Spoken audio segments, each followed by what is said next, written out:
A swarm of nosy students crowded the campus courtyard, itching for a dramatic spectacle. Rumors of a messy breakup spread like wildfire, and everyone wanted a front row seat. Rosa, the school's top-tier redhead beauty, stood at the center with a cold, haughty smirk. Chin high, she ruthlessly dumped him. Wealthy, elite, and popular, she was out of his league. Then there was Luis, poor, unremarkable, and utterly average. In her eyes, he was just trash. Their romance was dead weight, and she staged this public execution for maximum humiliation. Deep down, she craved the drama. She expected Luis to fall to his knees and beg. She wanted witnesses to his desperation, but reality slapped her hard. Luis didn't flinch. He merely offered a calm, icy stare before uttering two soul-crushing words, "That's fine." A suffocating silence choked the crowd. Rosa froze her brain, failing to process his indifference. Surely this was a pathetic bluff. Scowling, she shrieked that his acting wouldn't change anything. Nothing he did would win her back. That's when Luis pierced her with a freezing gaze. He simply stated he was exhausted by her ego. A campus beauty shouldn't be so insufferable. The crowd gasped. Nobody expected this, nobody to strike back with such savage, emotionless precision. Luis turned and walked away, his aura surging with every step. But they were all clueless. Luis was a changed man. He knew society's petty rules were about to become completely worthless. Apocalypse was coming. To him, Rosa was just a ghost from a past life he'd outgrown. It started last night.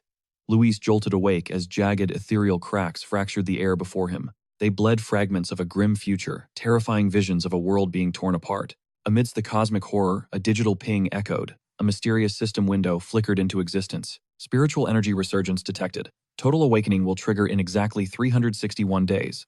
Luis reeled from the mental overload. This grim prophecy felt like a heavy, suffocating weight. Shadowy figures emerged from the void, as the system unveiled a chilling absolute truth. Civilization's laws were ending. The era of cultivation was dawning, where raw power dictated survival. Power was the new global currency. Driven by instinct, Luis reached out, demanding answers. An eerie glow flooded the room. A translucent interface shimmered. The legendary system had arrived. It hailed from the universe's edge, powered by ancient algorithms and primordial cosmic secrets. Its primary purpose, crafting elite cultivation techniques from any spiritual essence the host touched. However, Luis was currently a blank slate, possessing zero skills or combat abilities. He reached through the interface. Suddenly, a colossal beast lunged forward, letting out a terrifying roar. Luis froze. Clenched between the creature's fangs was a mangled, lifeless human corpse. The system delivered a brutal warning. This was his end as a mere mortal human. This slaughter would soon claim billions on Earth. Luis swallowed hard, his throat feeling tight. Terror gripped his heart, and anxiety flooded his mind. But then he started to remember. Memories of his past life surged back. He had been a nobody, just a face in the crowd. He was swept away by chaos, barely clinging to life as he watched nations crumble. He witnessed his people's agony, yet ultimately, the mutant monsters hunted him down too. The memory of his death was vivid, cold, desperate, and burning with a thirst for revenge. His eyes blazed with resolve. The truth clicked. This was exactly why the system chose him. He was sent back 1 year before the awakening for one purpose: to rewrite history. Taking a deep breath, Luis swore to weaponize his future knowledge to the absolute limit. He would devour every aura anomaly to evolve. Right then, the system began a scan. His eyes glowed like twin suns as the interface flashed. Binding, successful. Connection established. A legendary path unlocked.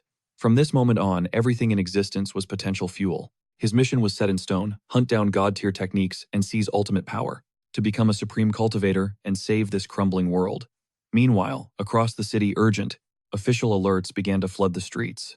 Humanity was officially facing a crisis beyond their wildest nightmares. The past held no answers. Survival meant one thing: adapt or die. While the masses were paralyzed by the news, Luis stayed ice cold. He checked his phone and saw notifications blowing up. The government wasn't confirming or denying the chaos, they were simply telling everyone to brace for impact.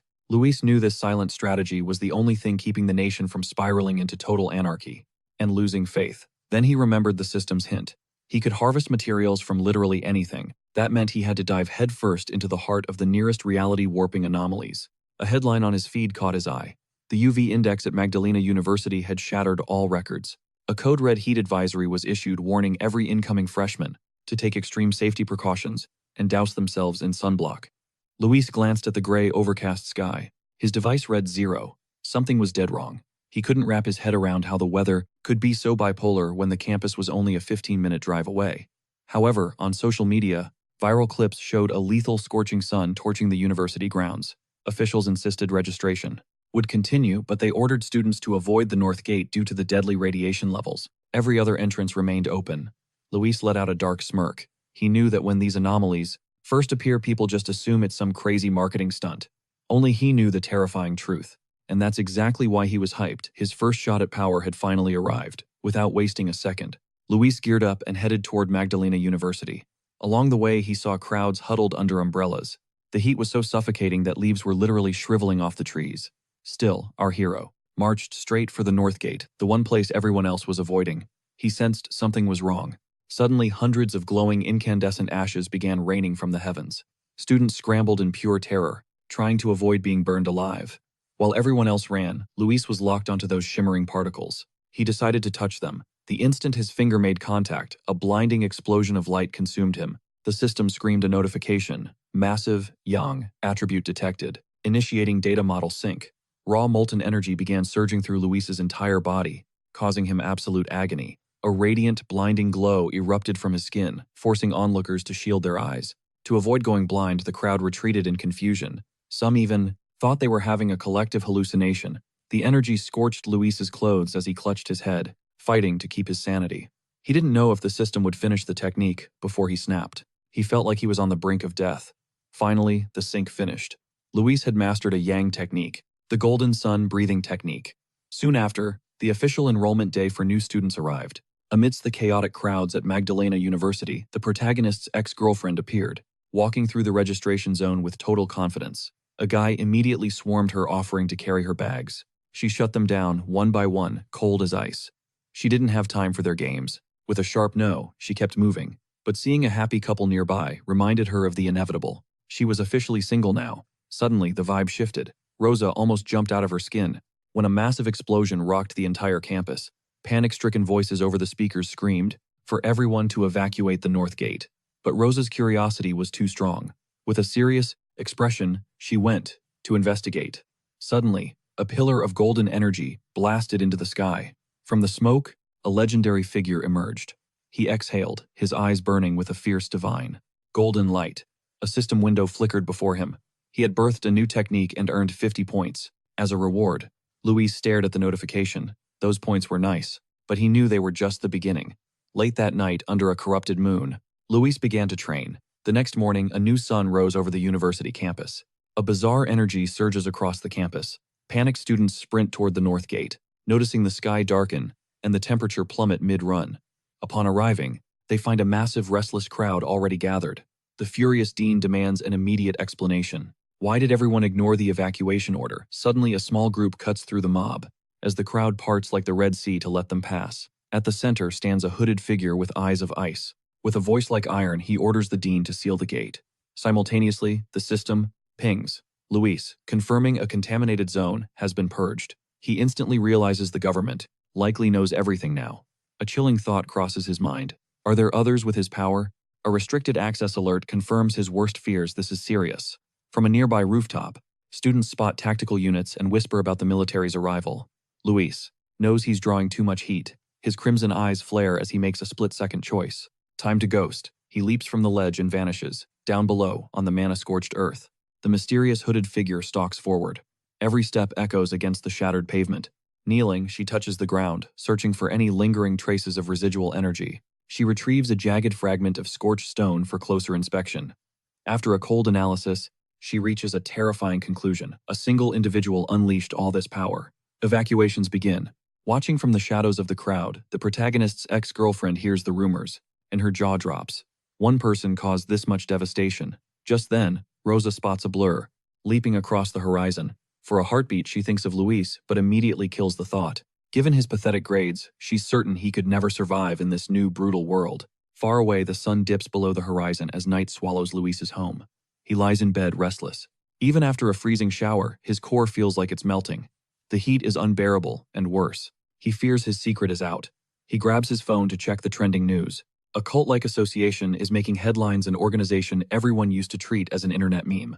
But the hooded figures from the university flash in his mind instantly. It clicks. They belong to that mysterious association. Fueled by curiosity, he taps the article. The post details the paths of cultivation ranging from ghost tier to total transcendence. In the comments, most users laugh it off as a massive LARP or some weird fantasy. But Luis knows better.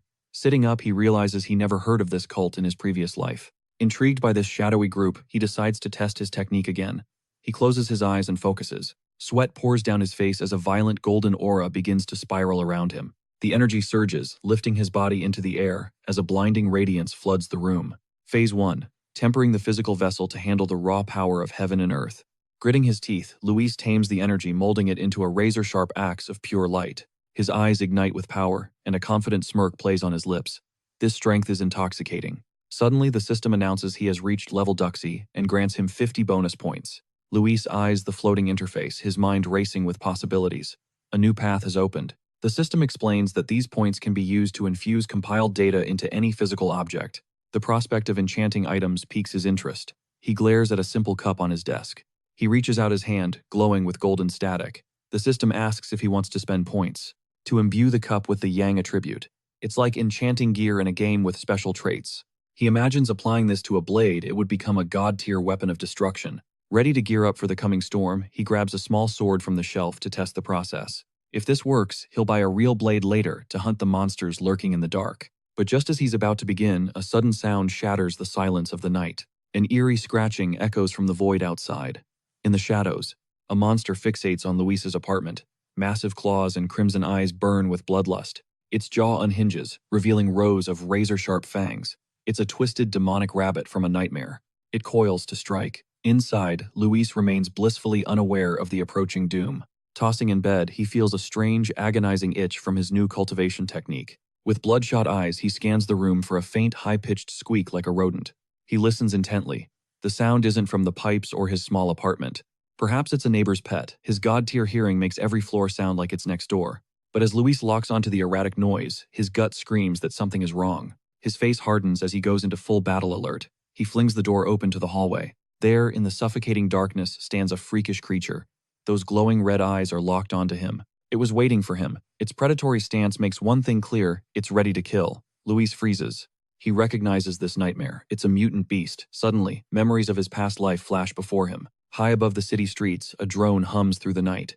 Someone else is hunting this threat. Perched atop a skyscraper, a mysterious girl surveys the neon sprawl with pure boredom. She sighs about the delay in catching this rabbit that ate a forbidden fruit, swirling a lollipop. She looks completely chill, but her sharp gaze hides the confidence of a top-tier predator. Keep the updates coming, she commands her team, tracking the target's every move. Without hesitation, she dives off the roof. She plummets into the abyss between the skyscrapers. With supernatural grace, she navigates the urban canyon like it's her personal playground. The hunt is on. The terrifying drop means nothing to someone with her skills. Suddenly, mid-air, a massive surge of energy hits her. The mutant beast's power is skyrocketing. Her eyes ignite. She spots the creature and locks in. The hunter slams onto a nearby rooftop with force. Maintaining her momentum, she sprints effortlessly, even running vertically down the side of the building. Her orders are absolute: terminate the target. She pushes forward, closing the gap instantly. Leaping between structures, she continues the pursuit. She knows the beast ate a spirit fruit. It could evolve into a true disaster at any second. Elsewhere in the city, a salaryman working late sees a blur streak past his window. The speed is mind-blowing. He blinks, dazed. Was it just a hallucination brought on by exhaustion and coffee? Before he can process it, his boss starts screaming at him. Meanwhile, high above the hunter, silhouettes against the moon on the 65th floor. Cut back to the apartment where things are heated. The monster screeches a bone-chilling cry at Luis, but now his own golden eyes flare with power. He feels the transformation in his veins. He's no longer prey, he's an equal. The beast lunges. Razor claws swipe at his throat, but Luis dodges with god-tier reflexes and speed. The world slows down. He can see every frame of the attack in slow motion. It's incredible. Faint solar energy begins to swirl around his fist. A dark thought crosses his mind.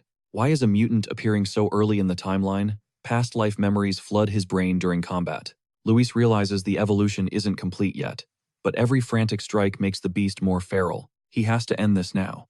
If he fails, everyone in this building is dead meat. Charging his hand with blazing energy, Luis lunges forward and grapples the monster mid-air.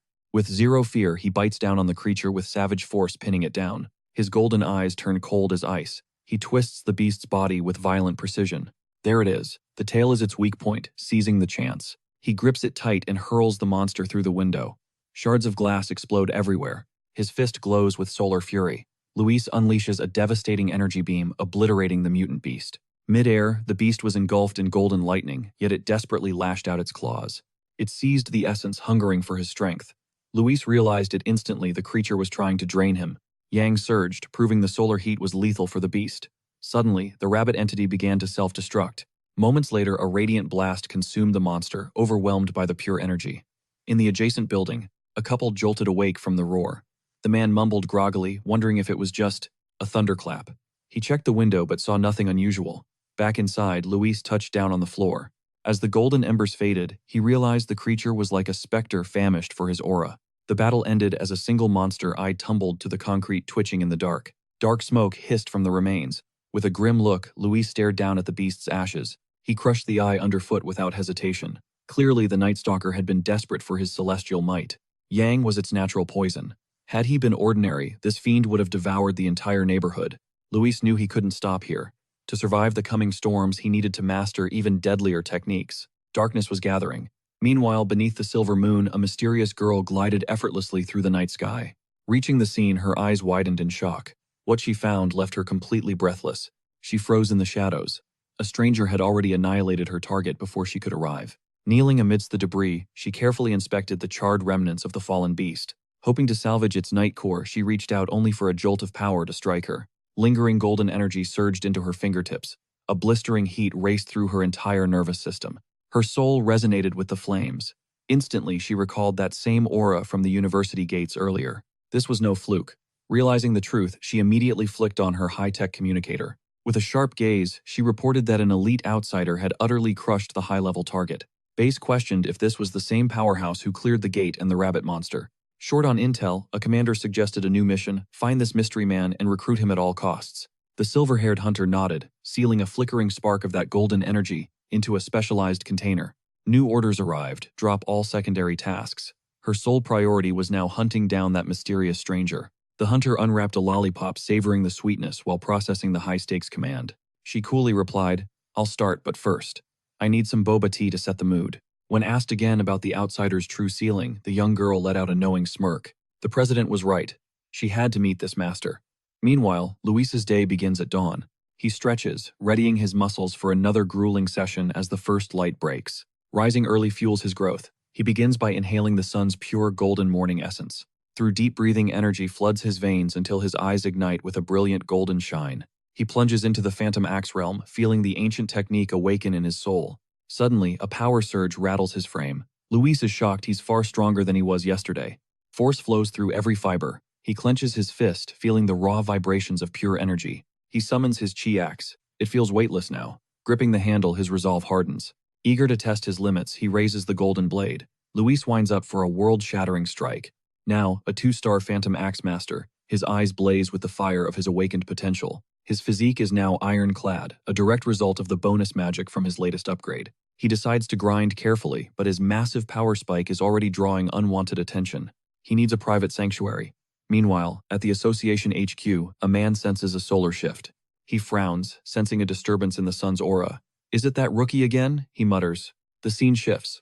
Luis finds a secluded riverside to push his training to the next level. A system screen flickers to life, confirming a new special attribute added to his golden axe. His previous attempt shattered a lesser weapon, but this time, the results will be legendary. The blade syncs perfectly with his aura. System encoding complete. Adrenaline pumping, he prepares for a test drive. A golden beam pierces the sky. Luis sticks the landing blade wreathed in flames as raw energy surges through him. The shockwave nearly ignites the forest, revealing the magnitude of his terrifying strength. A massive smoke plume snitches his location, forcing an immediate tactical retreat. Minutes later, a hunter arrives, cursing her luck for missing the show. She freezes, the river is literally boiling. Overhead, scouts gape at the absolute carnage. She can already feel the coming lecture. This kid is a total chaos magnet. Suddenly, a golden shimmer stops her cold. The hunter's jaw hits the floor. Impossible. He jumped from 1 to 2 stars and forged a spiritual weapon. Only 2 exist in the entire association. The crafting method is a lost art. Suspicion creeps in. How did he obtain this god-tier power solo? Shaking it off, she starts cleaning up the mess Luis left behind. Elsewhere, Luis plots. His young attribute blade is strong, but he craves more. The system encodes everything. He'll add new traits. Suddenly, his phone buzzes. Unknown sender. Crap, he totally forgot to mask his digital privacy. It's an invite to an elite pioneer group. Luis is officially intrigued. These guys are Phantom Axe level. They're tracking a fresh contamination zone. A group raid, Luis quickly pings them for the exact location. Target the lava dragon. It's a Yang-type beast, the perfect match for him. He's in. Meanwhile, in Vimu, a squad waits for Old Lee's friend. One member notes their map is flawless, making the trek a total breeze. The blonde leader rallies the troop, preaching the gospel of total teamwork. Representing the Cultivation Association, she's honestly tired of these low-level scrubs. Fact is, her association is a shadow government group pulling the strings. It took major family favors to get here. Failure isn't in her vocabulary. Luis is here, a scout bellows. Luis enters, gripping his legendary blade. The manager senses his aura. It isn't threatening, just strangely, intensely warm. With the squad gathered, the leader signals the charge into the abyss. Luis takes point, ordering the manager to light the way into the darkness. Watch your step. A teammate warns about the treacherous, crumbling path ahead. Strangely, the heat is bearable. Luis feels a rare spark of brotherhood, but as they press deeper, his instincts scream that something is wrong. The ground beneath him shifts colors, a neon sign for impending doom. They hit a massive cavern staring down a literal river of molten fire. Luis charges in. The manager screams for him to stop this suicidal madness. Ignoring them, Luis plunges his blade into the magma. The squad loses it. A fiery blast rocks the cavern, tossing the pioneers back like ragdolls. The system flags a world-class anomaly and begins a frantic real-time analysis.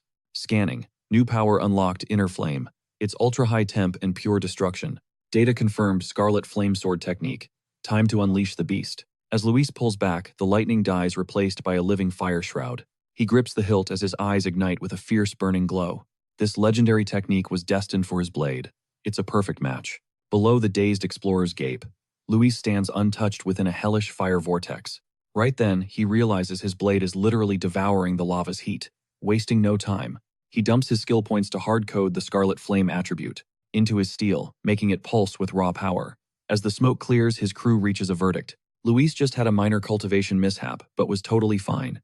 The squad, however, is hyped as the cave's wild spiritual energy finally chills out. One scout cheers over the smooth energy flow, while another preps to start their own grind. He shouts for Xiaoya in excitement. The blonde manager tells them to lock in on training, while she plays lookout, earning a chorus of thanks from the team. But then, the peace shatters. Xiaoya pings multiple hostiles at the entrance and sounds the alarm. New pioneers are crashing the party. 3 beefy thugs barge in uninvited.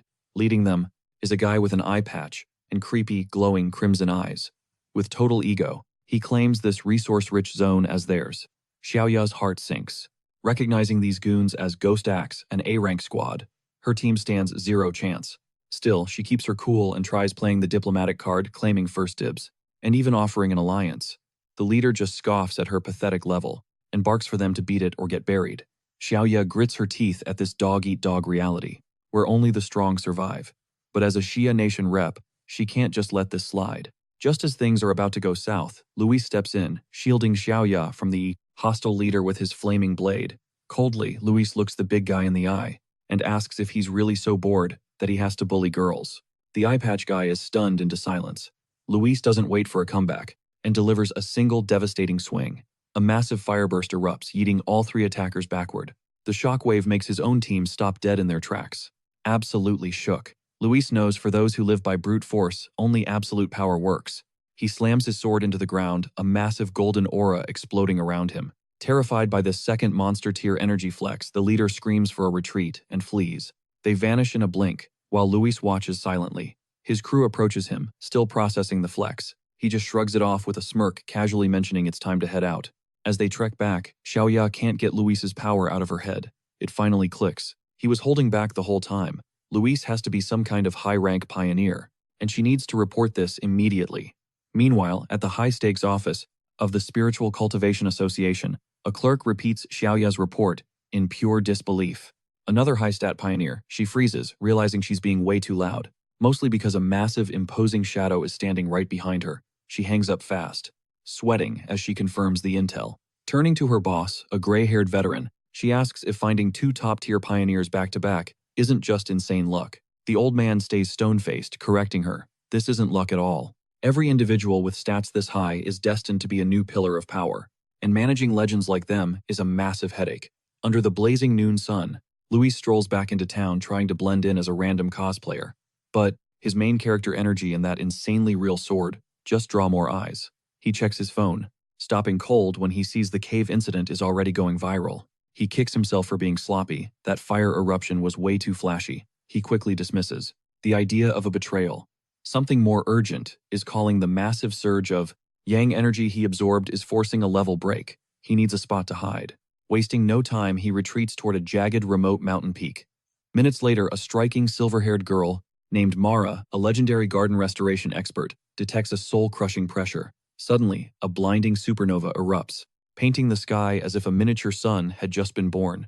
Mara instantly recognizes the omens. A powerhouse is currently shattering the bottleneck to reach the 3-star Ghost Axe realm. The sheer scale of this energy is monstrous, leaving her paralyzed by such a violent high-tier ascension. Driven by duty and a flicker of intuition, Mara sprints toward the epicenter of the chaos. She vows to finally unmask this phantom. Atop the summit, Luis is locked in deep, transcendent concentration. Violent rivers of golden essence spiral around him, slowly coalescing into a crown of light above his head, until they form a radiant orb hovering in the sky like a localized burning star. While floating in midair meditation, the raw power radiating behind him begins to weave itself together, until it manifests as a complex divine star. Golden electricity crackles under his skin like caged lightning, as his eyes blaze with terrifying intensity, taming that wild force. Finally, the energy begins to compress. Within seconds, the power solidifies into a massive divine axe forged from pure, shimmering golden essence, infused with crystalline blue light. Just as the weapon sparks with a lethal, terrifying glow, Mara reaches the scene. She freezes, stunned by the sight. Right before her eyes, this enigmatic figure is about to swing the very weapon he just manifested. His level of control is honestly insane. How could anyone wield such a massive ocean of spiritual power with such surgical, unwavering precision? The sight triggers a bitter, haunting memory. Mara recalls her own desperate attempt to reach the Frest, 2-star Ghost Axe rank. Back then, the backfire from her own divine weapon was so brutal it broke her. She had ended up hacking up blood, left completely bedridden for an entire week after that failure. Even with her genius-level talent, her breakthrough was a total disaster. She just couldn't wrap her head around how Luis is dominating such a monstrous power surge. The closer she gets, the more her jaw drops. The vastness of his spirit energy and his flawless axe work exceed every legend she has ever heard. Every ounce of power feels purified thousands of times over. This man isn't just a terrifying prodigy, he feels like a literal god. Then she notices it, his absolute icy composure.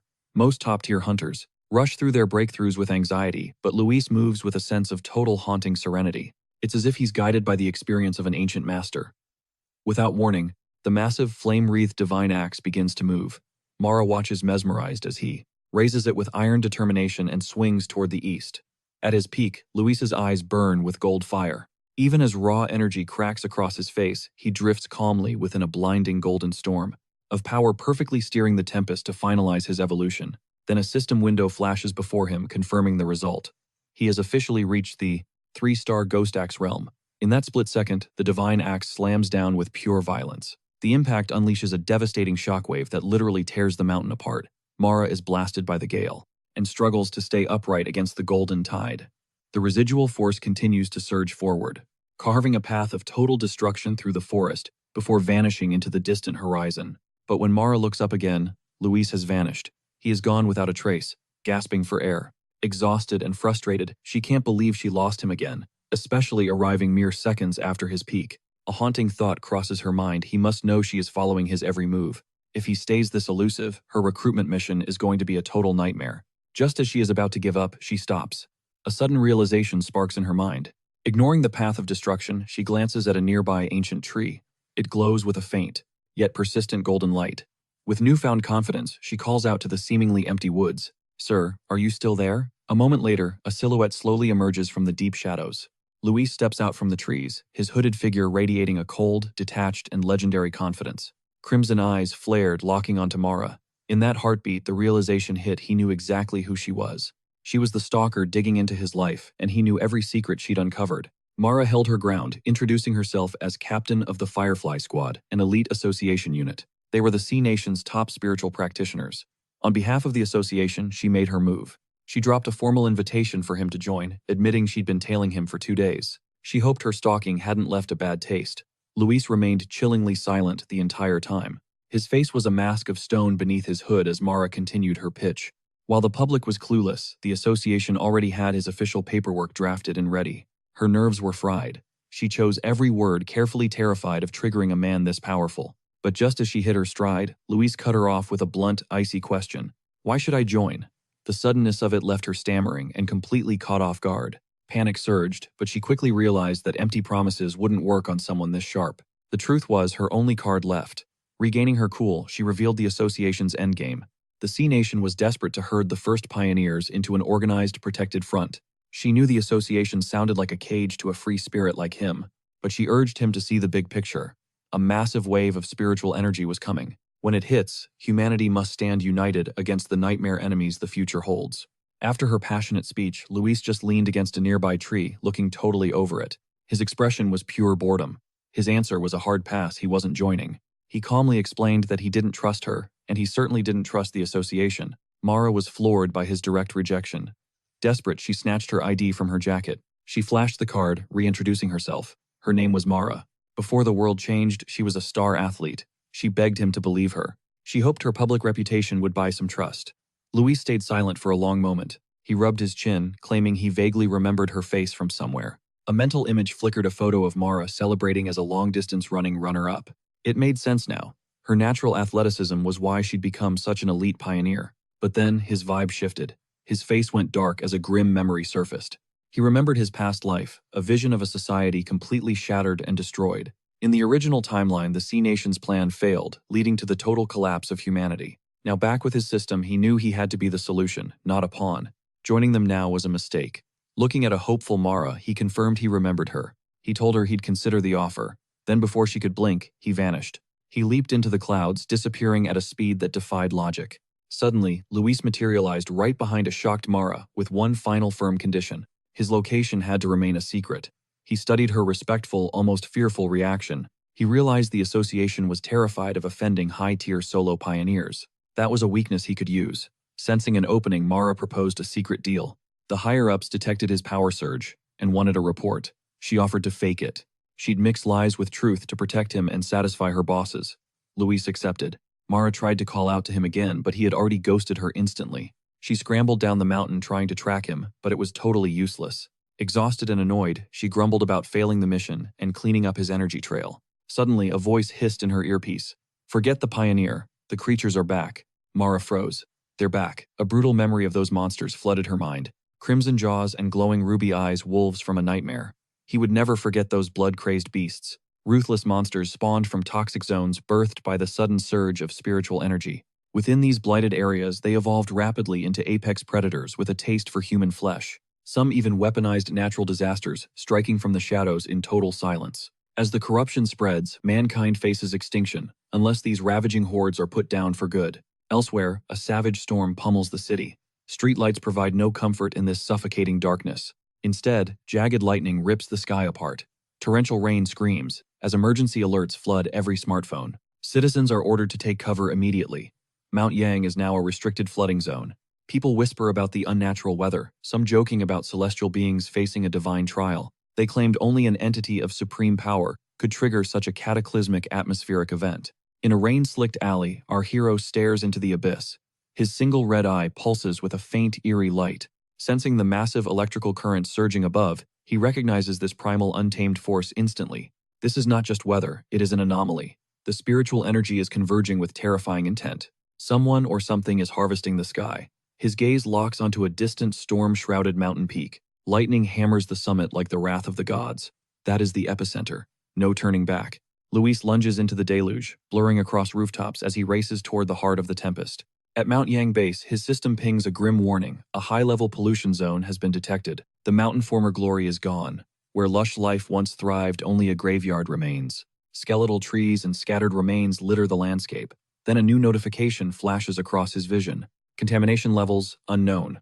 Undeterred, Luis plunges deeper into the suffocating gloom of the woods. Even as the gale roars, his resolve remains unshakable. Suddenly, a colossal bolt of azure lightning strikes. The peak glows with blinding intensity. Target acquired. Meanwhile, at the Spiritual Association headquarters, high-ranking officers huddle in the command center, the air thick with palpable dread and tension. A massive blue energy vortex swirls on the main monitor, devouring the mountain peak in real time. An officer reports that the danger levels at Mount Yang are spiking at an impossible rate. He demands an immediate total lockdown and a reclassification of the area as a hazard zone. The grim-faced leader agrees, ordering Mara to abandon her current mission and report on the ground situation. Mara delivers the crushing blow. The mountain is unreachable. The electrical discharge is far too unstable. One wrong move could trigger a massive explosion. The area is officially branded a level A threat. But the nightmare is just beginning. The situation is deteriorating faster than they can react.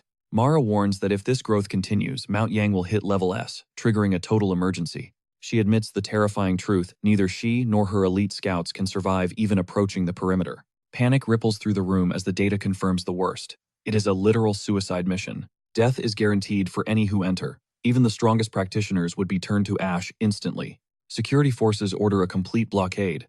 Mount Yang must be sealed off from the outside world. 24/7 patrols will guard every entrance.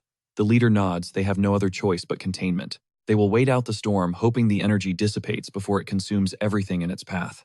While the association cowers, believing the mountain is a death trap, Luis is already deep inside. Gigantic azure bolts rain down like celestial spears. The heavens scream in a violent fury. Yet he stands firm, cloaked in a radiant golden aura from his advanced cultivation breathing technique. But survival is not the goal. To seize the purest lightning essence, he must reach the very summit. Fueled by dark memories, he knows these monsters are merely the appetizer for the true horrors coming. His current fire-based abilities will not cut it against the looming apocalypse.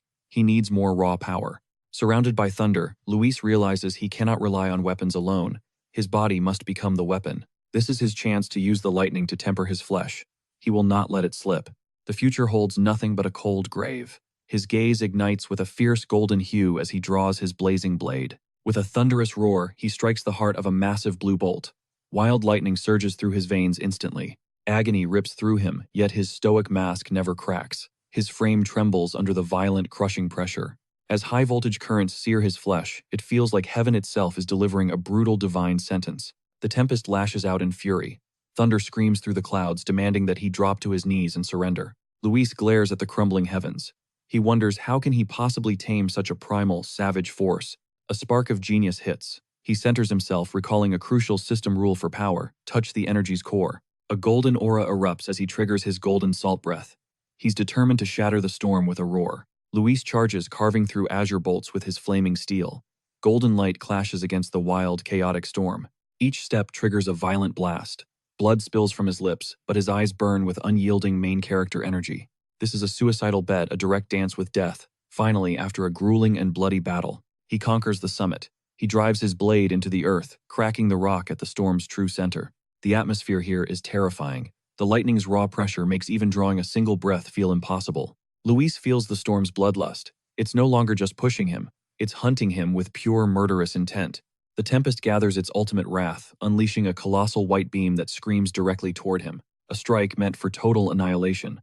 Just as death approaches, his system finally flickers to life. It identifies a legendary lightning attribute and begins processing. Meanwhile, the city watches this divine spectacle in awe. From the highest skyscrapers, a man snaps photos, paralyzed by the sheer scale of the heavenly bolts. Another witness spots a lone silhouette on the peak and wonders if a god is being judged by heaven. The world vanishes in a blinding flash. When the radiance finally fades, our hero is still standing. He won. The system confirms his massive W. He has unlocked the refined divine thunder power. He can now summon heavenly bolts and rework his physiology. Plus, he earns 5 writing points for his trouble. Luis levitates, wreathed in blue sparks and golden light. He begins to grasp his new terrifying potential. This thunder attribute is a top-tier force, perfect for both crushing offense and absolute defense. Unlike his protective sun power, the thunder focuses on refining his very cells into something more powerful. He can turn his body into living violent energy. It's his ultimate spear and his unbreakable shield. Thunder isn't just about ruin. It represents rebirth. He feels the energy surging through his core. It reinforces his bones and muscles without a hint of pain. Then the system offers a legendary upgrade. The Punish Evil skill can double his critical hits. It asks if he'll spend his writing points to claim it. Luis weighs his next move. His first instinct is to channel this lightning directly into his blade, but he hesitates. Doing so might strengthen the sword, but it could corrupt the pure sun energy within. Mixing powers might shatter the weapon. Then a bold new thought strikes him as he looks at his hand. He lifts his right hand, gazing at it intensely. He'll implant the lightning attribute directly into his own flesh. The system requests confirmation for this wild choice. A confident smirk plays on his lips as he gives the order. Instantly, the wild blue arcs dancing in the air converge on his palm, draining the storm's power dry. By dawn, the peak of Mount Yang is a scarred wasteland. The immediate threat has finally vanished. Down by the cliffs, Mara and Major Heine stand over a row of grim body bags. Mara reports that the contamination levels plummeted from lethal to low in just 3 short hours. The shift was inexplicable and incredibly fast, leaving the military baffled by the sudden change. Static still crackles in the breeze. Major Heine listens closely and quickly realizes what happened. Someone was up there, a seeker. Mara freezes, shocked that anyone could survive such a nightmare. She searches for tracks, but the torrential downpour has scrubbed the mountainside clean. She deduces the mystery person left around 8 last night. The major nods, confirming the timeline. The anomaly began at 6 and the army locked the site by 7. This seeker must have climbed early. Their sensors recorded the danger hitting absolute maximum levels. Whoever was up there is a total monster. Just after 8, the energy levels bottomed out, peaking with terrifying intensity where the lightning had struck hardest. The major crafts a theory this seeker didn't just survive the storm, he likely awakened a monstrous new power. It's a lightning-based ability. In other words, he's the primary catalyst for this chaotic atmospheric shift, an epic asset or a lethal threat. Wildcards like him are the deadliest because their loyalty is a total mystery. Mara nods, her face pale. If a titan with that power turns villain, the fallout would be absolutely catastrophic. They need to track him down fast. Miles away, our hero is completely oblivious to the military manhunt closing in. Luis is just chilling on his sofa. Suddenly, he lets out a heavy, bone-weary sigh. Meanwhile, back at the command center, Major Heine makes a final, ruthless call. He glares at his squad and snaps a firm order: locate this individual immediately, no matter the cost. He dubs the target with a temporary codename Tyrant. The operation on Mount Yang begins without a second's delay. The military banked on the Practitioners Association to bring this mysterious tyrant into the fold as soon as possible. For now, they've classified the incident as top secret, while launching their own deep dive investigation. At the rain-slicked summit, the association leader informs Major Heine that a top-tier pioneer is already moving to intercept the target.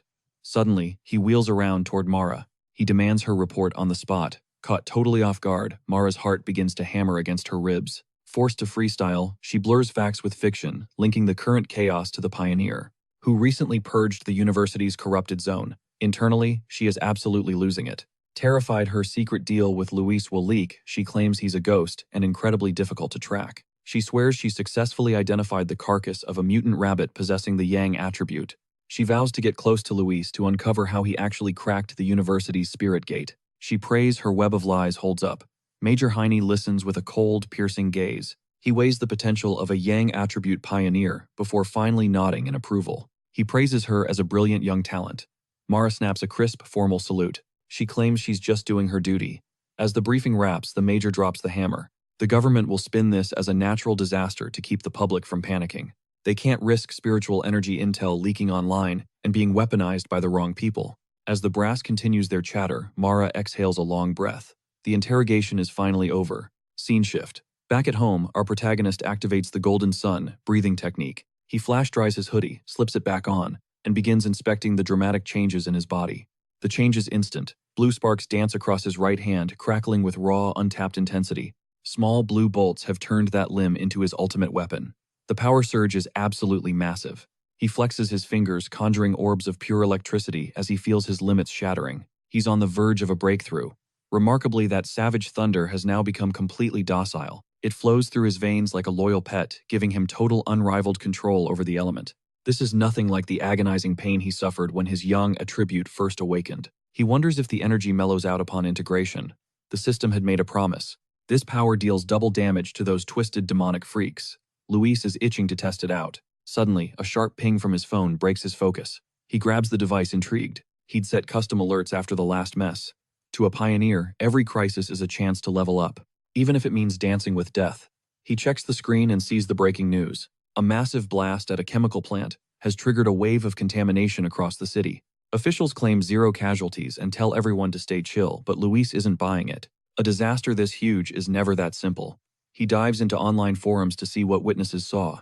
People describe a bone-chilling sensation creeping over their skin, something they just can't explain. In the comments, users are whispering about eerie, dark shadows haunting the ruins of the disaster site. A user wondered if that was a chilling demonic aura. Shockingly, the entire chat agreed. Fear poisoned every comment. When Luis saw those words, his soul recoiled.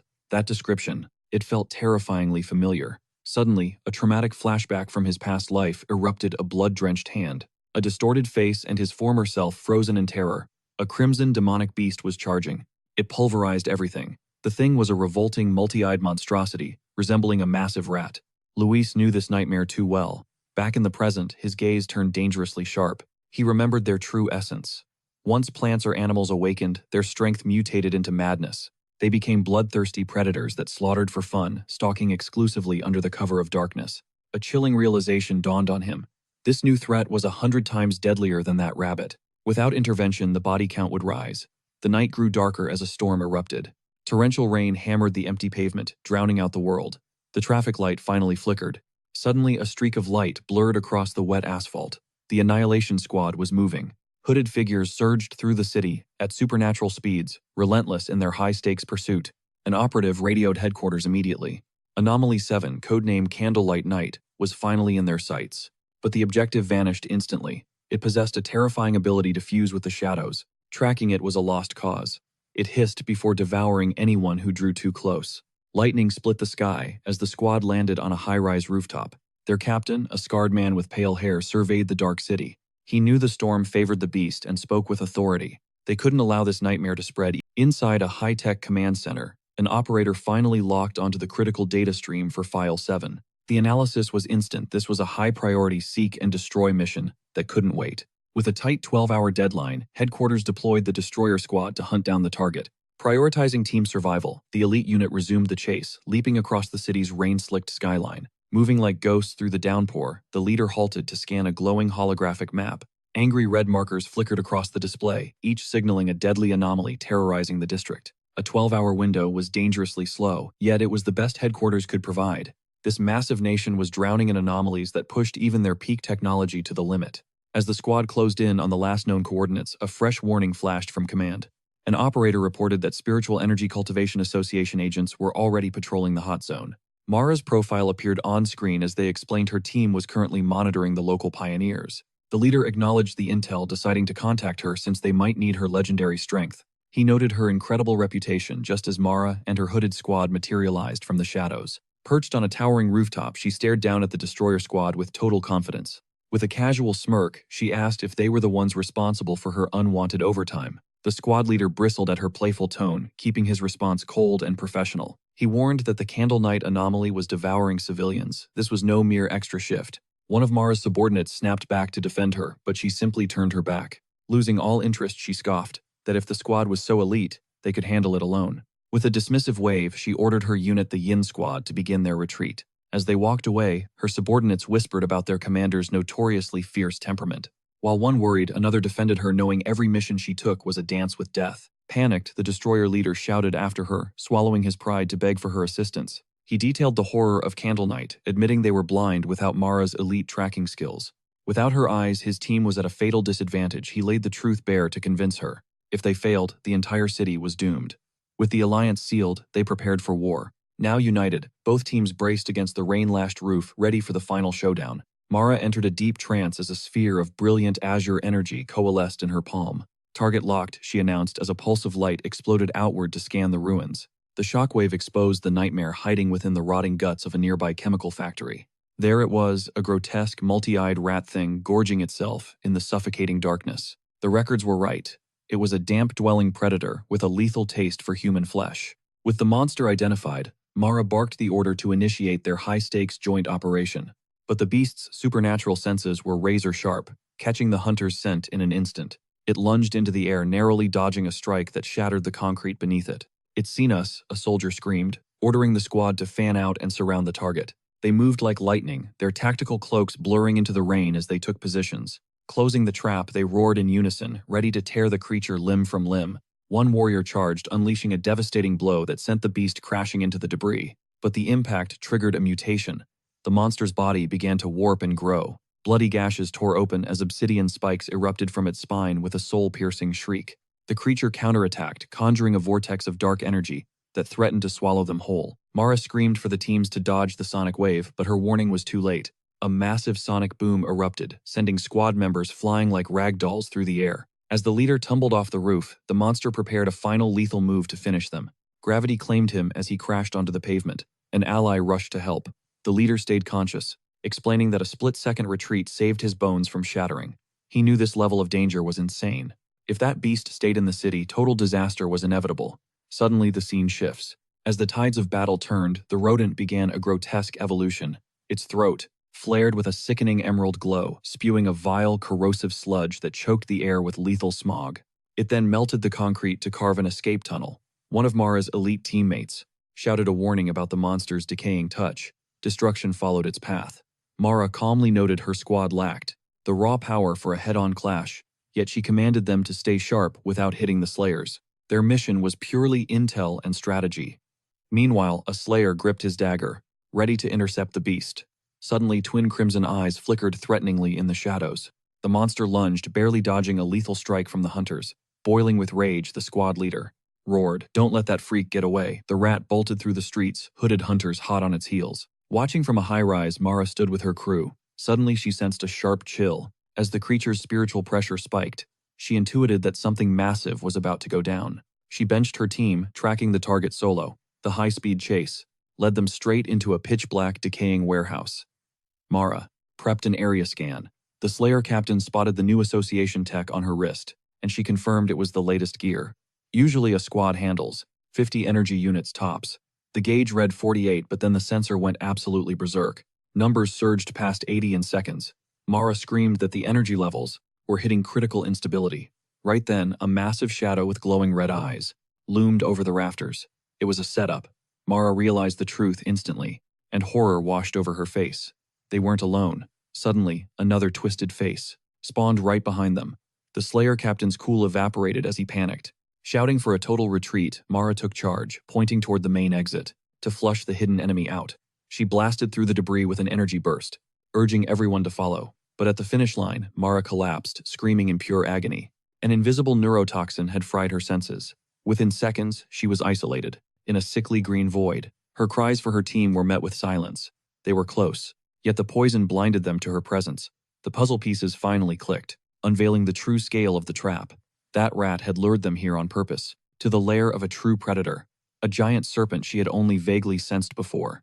As if on cue, the armored skull of a shadow snake with emerald eyes materialized. The rat was just the bait. This creature's black mist was a lethal poison they'd been inhaling since arrival.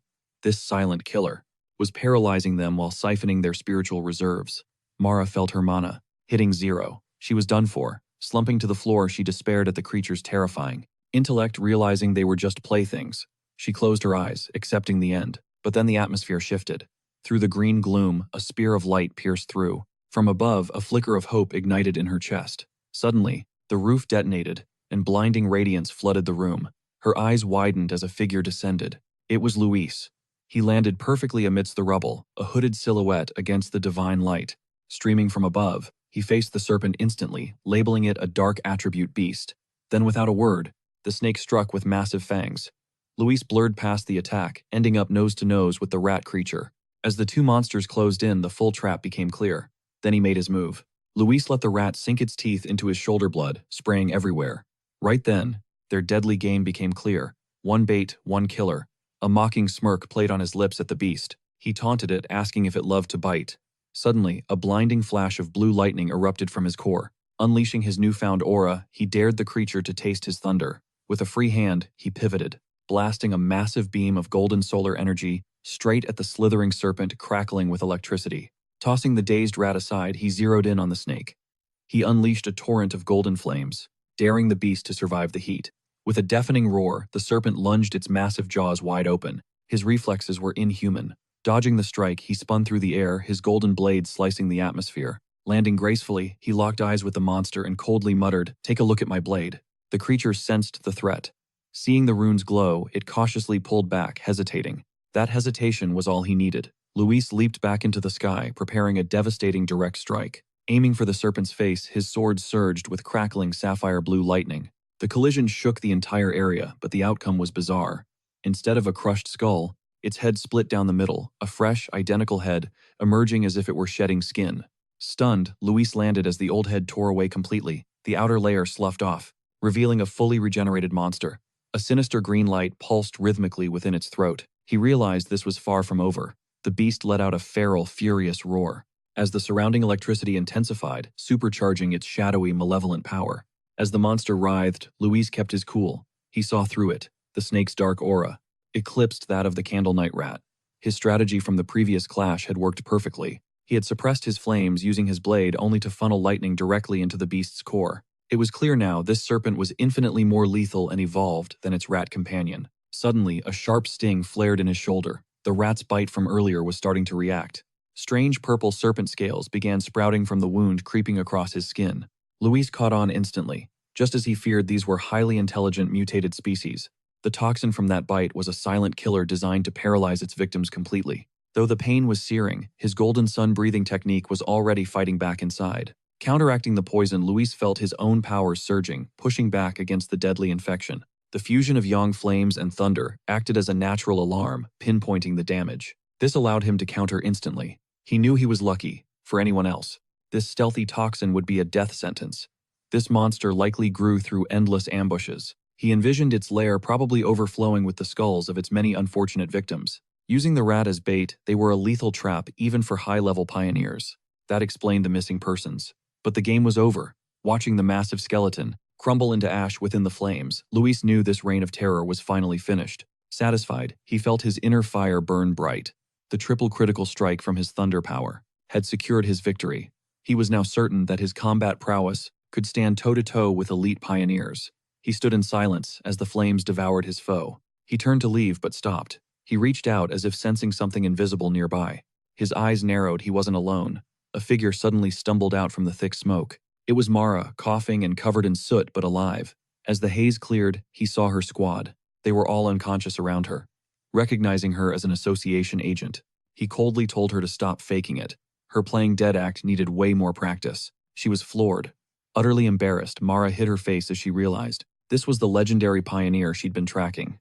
She quickly tried to cook up an excuse. She kept insisting the scent had woken her, but Luis wasn't buying the act. He coolly pointed out that while her allies were completely drained, she still held a secret spiritual reserve for protection. If she were truly unconscious, she wouldn't have sensed a thing. Caught off guard and speechless, Mara could only stammer a clumsy thank you. Internally, she was floored. He'd sensed the hidden energy she'd tried so hard to mask. She couldn't fathom how this man soloed both the Titan rat and the serpent. Seeing her shock, Luis's tone softened. He told her there was no need to hide. All he requested was honesty and total silence regarding his identity. After confirming her squad was finally out of the woods, he noted the late hour and prepared to leave. Mara tried to call out, but he was already gone. Spoilers would ruin the surprise he teased before leaping through the factory roof and vanishing into the midnight sky. A true phantom of the night, guys. Let's keep going. Almost forgot this girl is definitely falling for him. Gliding across the city's rooftops, Luis replayed the battle in his head. He felt relieved that Mara didn't try to claim the monster's tainted dark core. He also wondered why he couldn't absorb that foul energy himself. Perhaps it had just evaporated, or his body instinctively rejected the filth, so he pushed the thought aside for later. Back at the hollowed-out factory, Mara stood in silence. She gazed up at the moonlit gap where Luis had disappeared, sighing with a touch of regret. She hadn't even seen his face, and she felt a wave of self-doubt about her own strength. But the quiet moment was brief. Snapping back into leader mode, she marched toward the unconscious destroyer squad captain. She gave him a rough shake, demanding he wake up. He groaned awake. Battered and dazed, his first instinct was pure terror. He lunged up, screaming about an ambush. Mara just watched him with a cold, calm gaze. Soon, he and the rest of the squad realized why she was so chill. Before them lay the massive charred skeleton of the serpent. Stunned, the leader demanded answers. Where did this overwhelming young energy come from? Mara calmly replied that a powerful pioneer had saved them, spinning a carefully crafted story. She claimed this pioneer was likely their original target, a high-level Yang master who just happened to show up at the perfect time. The squad was speechless. One man had wiped out both beasts. Mara dropped another bombshell. He wasn't some recruit. He had tracked her down, making him even more of an enigma. Meanwhile, the destroyer captain got back to business, searching for the rat's remains. He unleashed a wave of green energy to clear the rubble, reminding everyone to secure the samples for the association. As the cleanup began, the leader used an orb to collect the dark fragments. Suddenly, he stepped on a piece of debris that erupted in a violent flash of blue electricity. He recoiled, howling in pain. Mara's eyes widened in shock. A new mystery had surfaced. The rat's carcass was still pulsing, with residual lightning. The squad leader turned to Mara, his expression darkening as he questioned her report.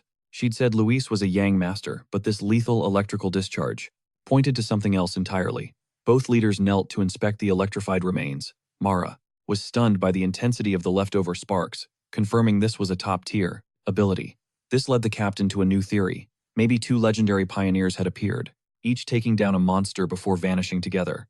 But Mara knew the truth, it wasn't two people. She struggled to process the impossible reality as she pictured Luis clearly, wielding crackling blue lightning in one hand and blazing golden flames in the other. No one would believe it. One high-level attribute is rare, but holding two, that's unheard of. Yet the evidence was undeniable. The serpent's scorched bones were the work of a flame walker, while the rat's electrified body bore the mark of a thunder tyrant. The team stood there paralyzed, wondering what kind of monster Luis actually was. As association reinforcements flooded the scene, Mara felt the suffocating weight finally lift from her chest. She thanked her lucky stars for keeping her team outside. Any longer, and they would have been marked MIA.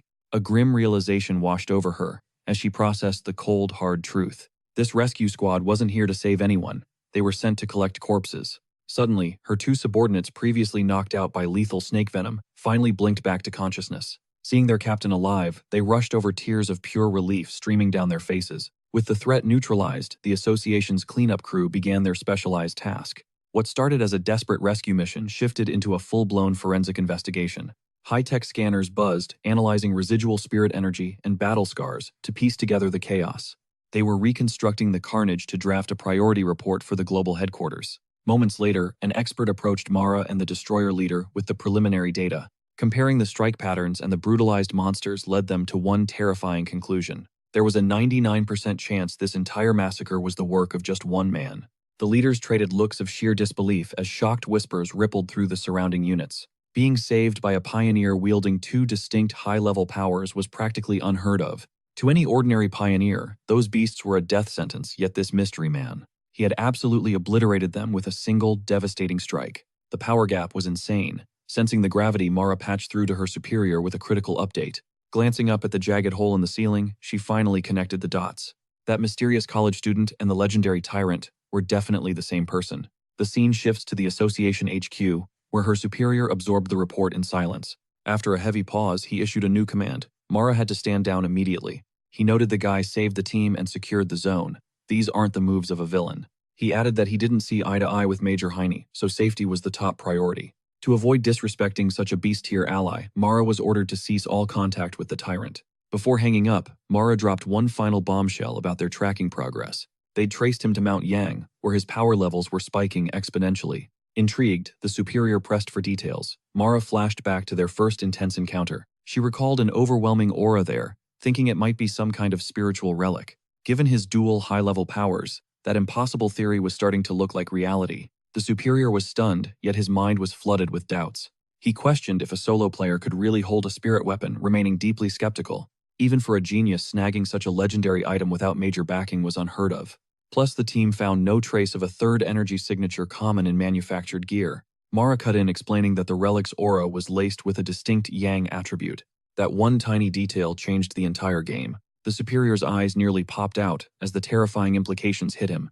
If the weapon's attribute mirrored the user's own Yang energy, then he wasn't just wielding it, he was freaking forging it out of thin air. That meant he was a spirit creation realm cultivator, someone who could manifest their own power. That kind of strength was the stuff of legends. Mara was left absolutely speechless. Cultivators of that caliber are unicorns. There are barely more than 2 on the entire planet. But the superior considered an even more nightmare-inducing possibility. A third independent attribute would shatter the global power balance and send shockwaves through the world. Current research says different attributes clash violently inside a body, making more than 2 a death sentence. Until now, the existence of a pioneer wielding 3 spiritual attributes was nothing but a myth. If the tyrant truly held a soul weapon without a detectable third energy signature, things were complicated. This was actually a promising omen. The call ended abruptly, leaving the superior in a heavy silence. With one haunting thought, he prayed such a monstrous force would never turn against all of humanity. The scene shifts to Luis's apartment, where he sought refuge in a scalding hot shower after returning. He let the water rinse away the grime and exhaustion of combat before drying himself off completely. He pondered the world's fate, knowing less than 1 year remained before the great spiritual energy awakening.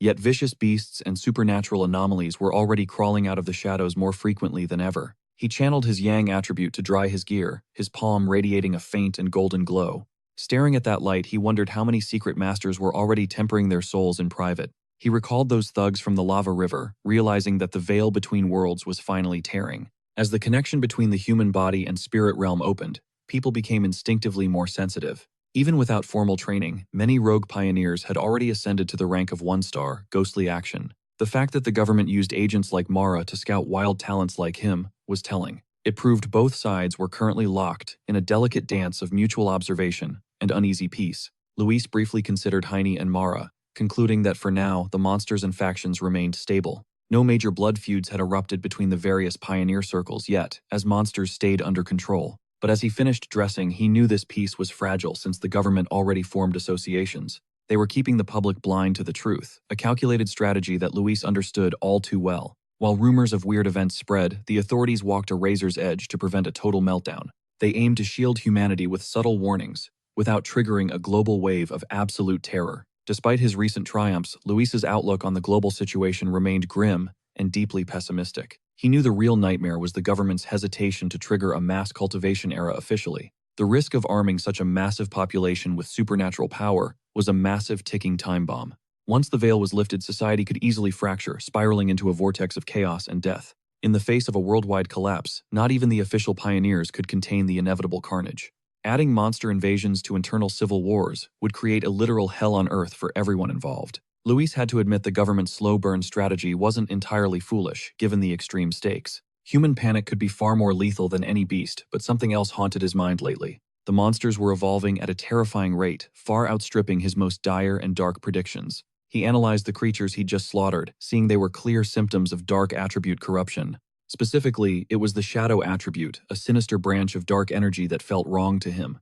The system flagged it as a natural enemy, a power he currently had zero hope of absorbing. Even worse, these monsters possessed eerie intelligence working in packs to trap and kill high-level pioneers.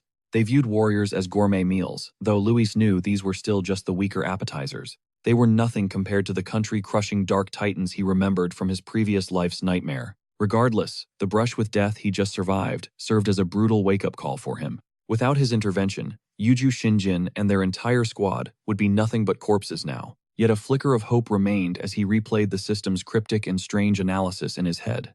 If dark energy was only temporarily locked, perhaps he could eventually bend that shadow power to his will. He audited his arsenal, the Golden Sun Breath, his Divine Thunder, and the Crimson Flame Blade. With 3 top-tier techniques and his 3-star ghostly action rank, few could match his might. He stood at the pinnacle of modern pioneers, yet a cold dread still lingered in his chest. Even with all this devastating might, he knew deep down it still wasn't enough to survive. His grim thoughts shattered as his phone buzzed. It was a call from his aunt surprising him. Luis listened as his aunt explained that his cousin was heading to the city for college. Fearing for the girl's safety, she begged him to let her crash at his place instead of some shady hotel. Luis barely remembered the girl. In his mind, she was just a total bookworm, a quiet straight-A student utterly obsessed with her grades. Her face was a complete blur. Still, he agreed, assuring his aunt that he had a spare bedroom ready for her. When he pressed for arrival details, his aunt just promised to text the info, letting the girl travel solo. Cut to a dimly lit room glowing only with the cold blue light of a computer monitor. Slender fingers flew across the keyboard. A mysterious figure in a dark hoodie hung up a call with their mother. It was Luis's aunt giving a final reminder to reach her cousin's apartment by tomorrow afternoon. After promising to bring some unique snacks, Yoshi politely signed off, claiming she still had work to finish. On her screen, a secret chat window stayed open, the Spiritual Energy Renewal Group. This was a high-level martial arts squad. Within the chat user, Yoshi officially announced her arrival in the city. She posted about staying at her cousin's place. Moments later, she clicked a new tab, and a viral rumor alert flashed. The infamous City of Death was trending again. 3 new people had vanished, all linked to the Pig Beast Challenge. The article featured a gruesome, blood-soaked photo. Yoshi's eyes narrowed. She recognized that spot instantly. Hangzhou. Her curiosity spiked. Just then, her mom walked in, checking if her bags were packed and ready to go. Yoshi nodded but mentioned she'd rather grab a hotel room to avoid being a burden to her cousin. Her mother insisted family was safer, practically ushering her toward the door. But before she stepped out, she gave one last warning: stay out of trouble and help around the house. Yoshi gave a calm, obedient nod. As the door clicked shut, she let out a long sigh. This visit was just another hurdle. She adjusted her glasses. A sharp, resolute glint flashed in her eyes. No matter who her cousin was, he couldn't be tougher than a literal monster. Dealing with family was nothing compared to a death match. The next day, under a crystal-clear sky, a dark-haired girl in glasses stood lugging her suitcase toward a tall apartment complex. She double-checked her phone screen, then stared up at the concrete tower. "This must be it," she whispered. The moment of truth had arrived. Just then, Yoshi spotted someone. She saw Luis stepping out with a grocery bag. Without missing a beat, she called out across the pavement. "Are you my cousin?" Luis froze in his tracks, blindsided. He scanned her face before giving a wary response. "Yoshi," he asked, but deep down he was shook. If she hadn't spoken up first, he wouldn't have known her in a million years. An awkward, suffocating silence settled over them. Shortly, after they moved inside, they sat on the couch, desperately trying to maintain some polite small talk. Luis asked if she was here for some summer camp. She played it cool and nodded naturally. He nodded, offering his help with anything she might need. Then he handed over the key to her new room, located right across from his own, before making a quiet exit. As he walked away, Yoshi let out a breath she'd been holding. Her cousin seemed chill, not the type to stick his nose in her business. But Luis wasn't clueless. From the second she sat down, he felt something off. A faint, yet unmistakable spiritual aura was leaking from her. It was weak, sure, but definitely there. Red flags were popping up everywhere. The verdict was clear. Yoshi was a pioneer. That summer camp story was nothing but a cover-up. She was here for something else. Meanwhile, locked in her room, Yoshi proved him right. She whipped out her phone and fired off a text to her martial arts vanguard group, reporting that her cousin was harmless and wouldn't be an issue, at least for now. The chat quickly shifted to the legendary Lava River Pioneer. Yoshi typed out a cautious warning. "Watch your backs. The real monsters are still lurking in the shadows." They agreed to wait for her signal. She logged off, deciding to pause her cultivation. If Luis saw anything weird, her secret would be blown. Fast forward 3 days and Luis realized something annoying. Rooming with his cousin was killing his gains. His deep meditation was constantly at risk. For instance, she'd stroll out of the bathroom in just a towel, totally nuking his focus. But that wasn't even the worst part. His breathing technique sparked a golden aura that was way too obvious. Keeping the secret was becoming impossible, especially with Josie's suspicious level of kindness.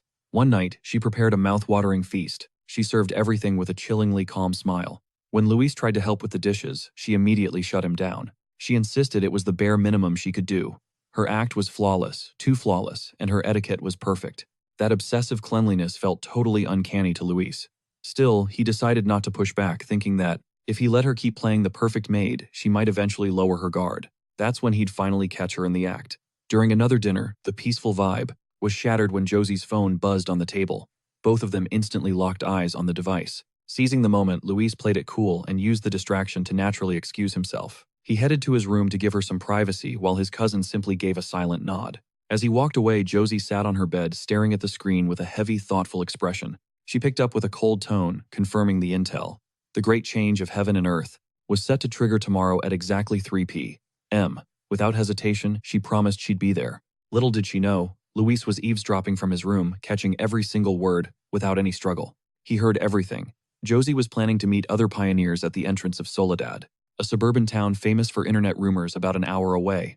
With his suspicions officially confirmed, he watched through the wall as his cousin's spiritual energy began to slowly surge and intensify. There was no doubt now she was a pioneer too. However, Luis still held a massive advantage. With Josie's current power level, there was zero chance she'd sense him monitoring her hidden talent. Honestly, it was wild. She's just an elementary student, yet she's already reached the 2-star high ghost realm. She was actually on the verge of another breakthrough. Luis couldn't help but wonder if this insane talent explained her weird personality. Suddenly, every piece of the puzzle clicked. That summer camp was just a total cap. Josie had sniffed out the incoming great change and planned to dive straight into the epicenter. Luis knew these events were legendary opportunities to snatch new techniques and skyrocket his own power. What kind of ability would emerge this time? Honestly, it didn't matter. Luis decided right then whatever power surfaced from that event would be his.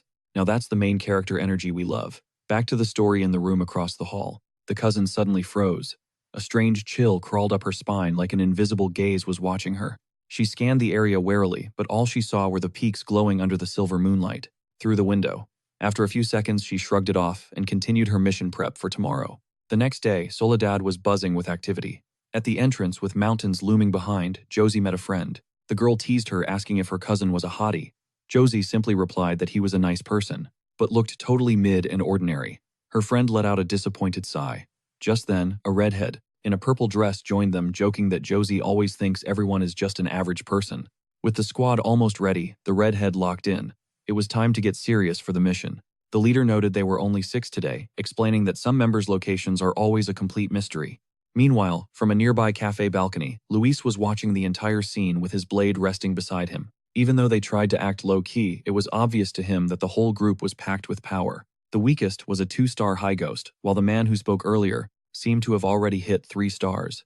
Luis realized this team was usually even more cracked, but their heavy hitter was a frequent ghoster. Suddenly, his gaze shifted toward the towering peaks surrounding the city. He narrowed his eyes, sensing that the real show was finally about to begin. And he wasn't wrong. At the mountaintop, the great change of heaven and earth finally erupted. A massive emerald vine descended from the clouds, looking like a legendary celestial beanstalk. This non-destructive event was exactly what the pioneers were thirsting for.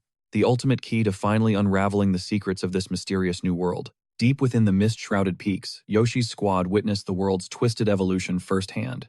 They stood paralyzed before a staggering sight. Their crimson-haired leader's eyes flared, confirming this was their ultimate prize. A colossal throbbing vine loomed ahead. But in an instant, their wonder curdled into pure, unadulterated dread. Yoshi's boldest teammate suddenly turned ghost-white. Shaking uncontrollably, she begged the group to turn back immediately. She confessed, the mere sight of that plant triggered a primal terror. The leader quickly pressed for details. She recalled dark forum rumors about elite pioneers, warriors far stronger than their own humble squad. During the vine's last awakening, some of those legends had dared to touch the plant. Their end was nightmarish. Their skeletons were now fused into the roots of a corrupted, shadowy version of it. Clutching her head in agony, she feared they'd be next. Suddenly, reality itself began to warp around them. The misty mountains vanished. Now they were imprisoned within a pulsating cavern of raw crimson flesh. Squirming organic tentacles carpeted the floor, each one twitching with a life of its own. It was a horrific premonition of their own demise. Then in a blink, they were back on the trail. Still shrouded in fog, her body wouldn't stop shaking. She had originally accepted the risks of being a pioneer. She vowed to never look back, but facing this monstrosity was a whole different level of hell. Pure terror paralyzed her. Her instincts screamed that this was a high-level mutation beyond their wildest nightmares. This unknown beast was a freak of nature. With tear-filled eyes, she admitted she wasn't ready to die. She wanted to surrender. Yoshi and the leader looked at her with heavy hearts, feeling that same crushing pressure. A suffocating aura radiated from the plant. Yoshi struggled to put the sickening sensation into words. It felt like an absolute void, as if time itself had devoured every ounce of life nearby. Only a hollow shell remained. That was the source of their dread. They soon reached a grim realization. This green giant wasn't a plant at all. It was a parasite hungry for their very life force. As her friend spiraled into panic, Yoshi grabbed her hand with a fierce, unwavering grip. She reminded her that the martial pioneer's path demands facing death head-on without ever flinching. Meanwhile, hidden from view, Luis watched the entire drama unfold from a nearby cliffside. He could sense the suffocating death energy too. Of all the monsters he'd hunted, this thing felt the foulest. Excluding those with dark attributes, this creature was the most revolting thing he'd ever encountered. Yet he had to respect their guts just for daring to cultivate in such a godforsaken place. He studied the creature closely and noticed something that made his skin crawl. Though a plant should symbolize life, this thing felt utterly dead, a hollow shell masquerading as a living being. Its spiritual energy had vanished, and its surface was caked in the dried blood of past victims. Skeletal remains clung to its vines. Back with the squad, Yoshi finally took command. Standing at the cliff's edge, she spoke with absolute authority, rallying her shaken teammates. "We're out of time," she declared. Understanding the risk, she proposed a safer tactical approach. Instead of a direct assault, they would analyze its energy while cultivating from a safe distance. Yoshi perched high on a massive branch, encasing herself in a protective sphere of shimmering blue spiritual energy. From his vantage point, Luis tracked every move. He was genuinely impressed by their tactical caution. They were at the perfect range to cultivate, without aggroing the beast. He even gave props to his cousin. The star student had found the sweet spot, not too cowardly but not recklessly close either. As Yoshi deepened her meditation, the swirling spiritual energy began to hum with increasing intensity. Luis's eyes narrowed in shock. Yoshi was on the verge of a massive breakthrough. She was ascending to the 3-star realm. Luis couldn't help but be floored by such raw talent. Suddenly, a blinding flash of blue light erupted. Yoshi shattered her limits, successfully reaching the next level. Her teammates stood in awe of the sheer power radiating from her. But there was a catch. The breakthrough sent a massive shockwave through the forest. Deep in the woods, something ancient stirred. Dormant roots began to writhe underground, glowing an eerie green as the earth itself began to tremble. A pioneer whipped around, eyes wide with terror as movement lurked nearby. Absolute panic instantly ignited. The monstrous creeper awakened its brutal tentacles, erupting from the earth in a sudden violent ambush. Slimy green tendrils lunged from the soil, snaring two pioneers before they could even blink. The squad scrambled in sheer horror, while their captured allies shrieked in bone-chilling desperation. Run, they wailed, fearing certain death. The scarlet-haired leader immediately pinpointed the catastrophe's origin. Josie's spiritual breakthrough had surged too violently, acting as a beacon for the beast. Suddenly, deep emerald tentacles began constricting around the protective energy sphere. Although Josie's shimmering barrier still held, her recent breakthrough had left the shield dangerously fragile. The leader knew the stakes. If that titanic nightmare fully encased them, its lethal aura would siphon their life force instantly. Under crushing pressure, Josie's light shield began to fracture as chaos engulfed the battlefield. The redhead commander tried dragging her petrified friend to safety, but the girl's frantic screams filled the air. She begged them not to ditch Josie. Furious and cornered, the leader snapped back, demanding what they could possibly do. With repressed rage, she asked if her own soul power was the price. Must she sacrifice her very life just so Josie could successfully rank up? Amidst the madness, she tried reasoning with a teammate, but he offered only cold calculation. He insisted they ditch Josie to survive. To him, survival was a brutal twist of fate. If they didn't flee now, they'd all be dragged into the grave with her. He reminded the leader they were mere strangers, brought together by nothing but sheer coincidence. He claimed she was letting her emotions cloud her judgment. But those cold words only fueled her fire. The leader shoved him, vowing never to betray her comrade, even if it meant defying the group's escape route. Meanwhile, high above on the cliff, Luis watched the carnage unfold. He knew his cousin, a mere student, underestimated this lethal peril. Trapped in a weakened, meditative state, the monster's power was ghastly. Saving her seemed almost impossible. Facing that creature head-on was a gamble, but with tentacles crushing the barrier, time had vanished. Luis clenched his fist as a golden aura detonated. He'd promised his aunt her safety, and a promise was ironclad. Suddenly, the redhead leader lunged into the mess of vines. Reaching her friend, she unleashed a savage kick that severed a tentacle. That victory was short-lived. Dozens of fresh vines erupted, ensnaring her completely and squeezing with lethal intent. Just as they prepared to crush her, Josie's defensive bubble finally shattered into pieces. Before the botanical nightmare could feast, Luis descended from the heavens like a bolt. He dove, carving two brilliant golden energy arcs with his blade while the crew watched. They stared in terror, screaming Josie's name. Then a colossal explosion shaped like a blazing phoenix plunged from the sky, slamming into the massive vines with world-shattering intensity. Luis landed gracefully amidst the clearing as a pillar of golden flames erupted from the dirt. He'd rescued both his cousin and the brave leader, glowing with a magnificent golden radiance. His sheer presence completely overwhelmed the death-dealing monster. The survivors watched in stunned silence. Stunned by the sight, the monster that nearly slaughtered them recoiled from the overwhelming spiritual pressure. Yang energy forced the tentacles to retreat, hissing as they dissolved under the light. Luis descended. Wrapped in that blinding glow, the pioneers shielded their eyes. The cold-hearted pragmatist who wanted to ditch, Josie was paralyzed with shock, wondering if this newcomer was also a pioneer. The redhead leader, equally dazed, instantly sensed the power's origin.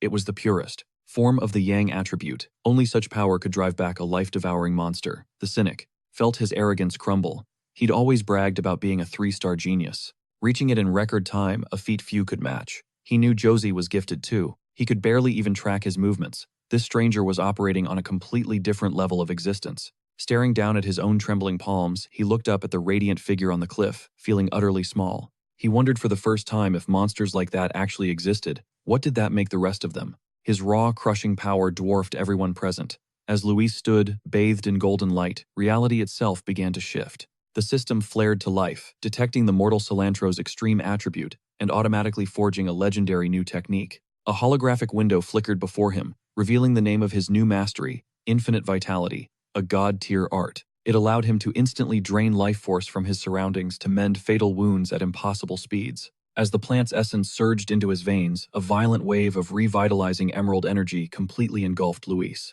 Stunned by this wood attribute breakthrough, he realized something insane. As long as life flourished around him, he possessed an inexhaustible battery of power to exploit. He began siphoning the final drops of that cursed energy. Luis's system then ripped the core attribute from the vine. Desolation was a terrifying, soul-chilling power, capable of manifesting an aura that would instantly wither all nearby life. Yet Luis remained deathly calm. Standing within the swirling jade vortex, he fully assimilated the darkness. When his eyes finally snapped open, they burned with the same haunting green glow as the desolator vine. He stood tall in the silent clearing. The area was now a graveyard draped in a faint, toxic mist. And by dead, I mean the grass. And yeah, our MC officially has cilantro powers now. He finally understood why that vine only grew in this spot. Anywhere else, it would have turned the entire world into a wasteland by draining every living soul. For miles, its desolation attribute was straight up merciless. Its very nature was built for one thing: to ruthlessly steal the life force of others. But his grim reflections were cut short by a voice. The red-haired leader limped forward, her clothes in tatters, and her skin covered in nasty dark bruises. She thanked him repeatedly, knowing full well they'd be nothing but corpses without his clutch intervention. She even asked how they could ever repay him. Luis just gave a casual, disinterested wave of his hand. "We'll meet again," he muttered, before turning his back and vanishing into the shadows of the forest. In his mind, he wasn't playing the hero. He knew he only scored this massive upgrade because of them. It was their intel that led him to this jackpot. In reality, he was the one who won big. He couldn't care less about the petty pioneer drama. With a single explosive burst, Luis launched into the air. He disappeared, leaving the squad completely shell-shocked. He knew that true colors only show when life is on the line. A fractured team has zero survival rate in this brutal new era. Back in the now silent clearing, the rookie girl and the scruffy-haired man watched the sky in total shock. "What do we do now?" she asked. The man replied with a bitter edge, asking if she regretted being a coward when it mattered most. The immediate nightmare was over, and Yoshi had reached level 3. The leader knew staying together was their only hope. Hours later, Yoshi's eyes slowly fluttered open, glowing with a piercing, intense shade of sapphire blue. As she emerged from her trance, the team rushed to her side, visibly relieved to see her still breathing. The guy who wanted to ditch her earlier was now suddenly praising the leader's incredible wisdom. However, another teammate was busy obsessing over the mysterious high-spec stranger who had single-handedly saved their skins. Still dazed, Yoshi asked for a status report only to realize several of her friends were still totally unconscious. As she stood up, a wave of oppressive, scorching heat hit her like a physical blow. It was the lingering yang attribute bleeding out from a nearby mutated tree. Even from this distance, the intensity of that power was suffocating. The scruffy-haired man stepped forward to fill her in. He began explaining the madness she'd missed. Later, back at her cousin's apartment, Yoshi was still reeling. She sat there trying to make sense of the absolute insanity that had unfolded that day. She honestly couldn't believe someone that overpowered actually walked the earth. Her teammate's words kept haunting her. As he described the mystery pioneer, those invincible vines had been swatted away like they were nothing. That massive sky-high stalk had basically run away in fear. The man's sheer presence was just built different. He had saved her, but a chilling realization about that vine started to settle in her mind. She remained unnervingly composed. It was a chilling testament that her aura still gripped the surroundings even after she had vanished. Later that evening, as she swung her apartment door open, a sudden jolt of surprise hit her. Luis was standing there. He immediately clocked her deathly paleness, but she quickly masked it with a forced, shaky smile. To kill his suspicion, she brushed it off as simple burnout from a long day. Luis bought the lie without pressing further. He suggested she crash early and offered to order takeout. She agreed. Back in her room, the crushing weight of being a pioneer finally sank in. She was utterly drained, feeling more wrecked than if she'd pulled several all-nighters. Yet a strange sense of relief washed over her. After all, her days as a normie were over. Dying from something as basic as insomnia was no longer a possibility. A harsh reality set in. In this twisted new world, a pioneer's life was a non-stop dance with death. She spared a brief thought for her cousin's quiet life, a peaceful existence that was now forever out of her reach. Her thoughts were cut short when a notification pinged in the pioneer group. The sender was Elver, the enigmatic powerhouse who almost never spoke. The text was ice cold. "Report any sightings of that powerful man immediately." Elver's first ever post sent shockwaves through the group, instantly seizing Yossi's full attention. She logged her agreement, then typed back asking if the man who saved her was the same legend from the lava dragon disaster at the Black River.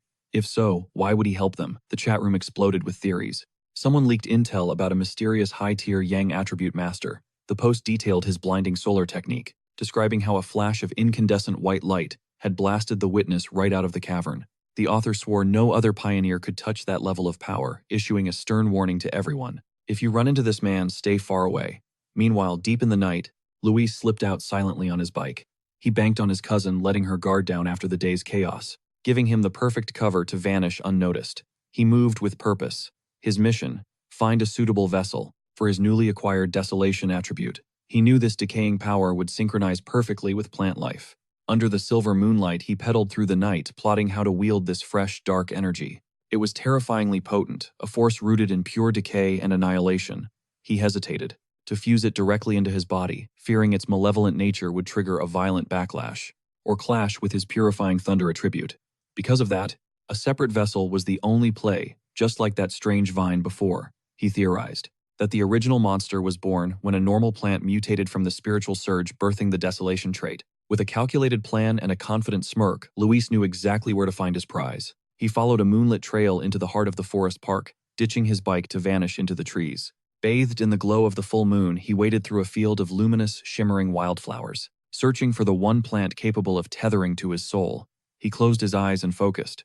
A vibrant green aura erupted from Luis, his spiritual pulse rippling through the woods and blanketing the flora. He felt a stir. A tidal wave of energy surged back from the greenery, but it lacked the bite he needed. Our protagonist pushed harder, flooding the area with mana while scanning the situation. He needed something more intense. Suddenly he froze. His attention was snatched by a specific point. There, amidst the tall grass, swayed a single white flower with a glowing heart. It felt like a siren's call. "Is it you?" he whispered, reaching out with a cautious hand. The moment his fingertip grazed it, the petals snapped shut aggressively, drinking in his spiritual essence. Moments later, the bloom unfurled again, looking smugly satisfied, like it just devoured a gourmet feast. Luis knelt before it, grinning. The plant's spiritual presence was undeniable and surprisingly fierce. It acted like a starved pup, devouring his energy and nuzzling his fingers for more. That's when he knew he'd found it. Out of everything in this forest, this tiny sprout had the strongest resonance with his aura, the ultimate host for the desolation attribute. He whispered to the flower that she was the chosen one, asking if she was ready. Without waiting, he unleashed an emerald vortex, focusing the energy entirely on the bloom. Right then, a system window flickered to life. "Do you wish to forcibly implant the desolation attribute into this plant?" Luis's eyes burned with a toxic green fire as he triggered the seal. Blinding light erupted from his palm. The bud began a grotesque evolution. Its petals unfurled, growing larger, more intricate, and terrifyingly powerful. The ritual concluded with a bone-chilling green flash. Luis reeled back from the sudden violent surge of power. The raw energy vibrating from the plant was insane. That humble white flower was gone forever. Its petals spiraled outward, reshaping themselves into a majestic, otherworldly lotus. Thick, glossy leaves sprouted, radiating a lethal emerald aura. The transformation immediately began warping reality.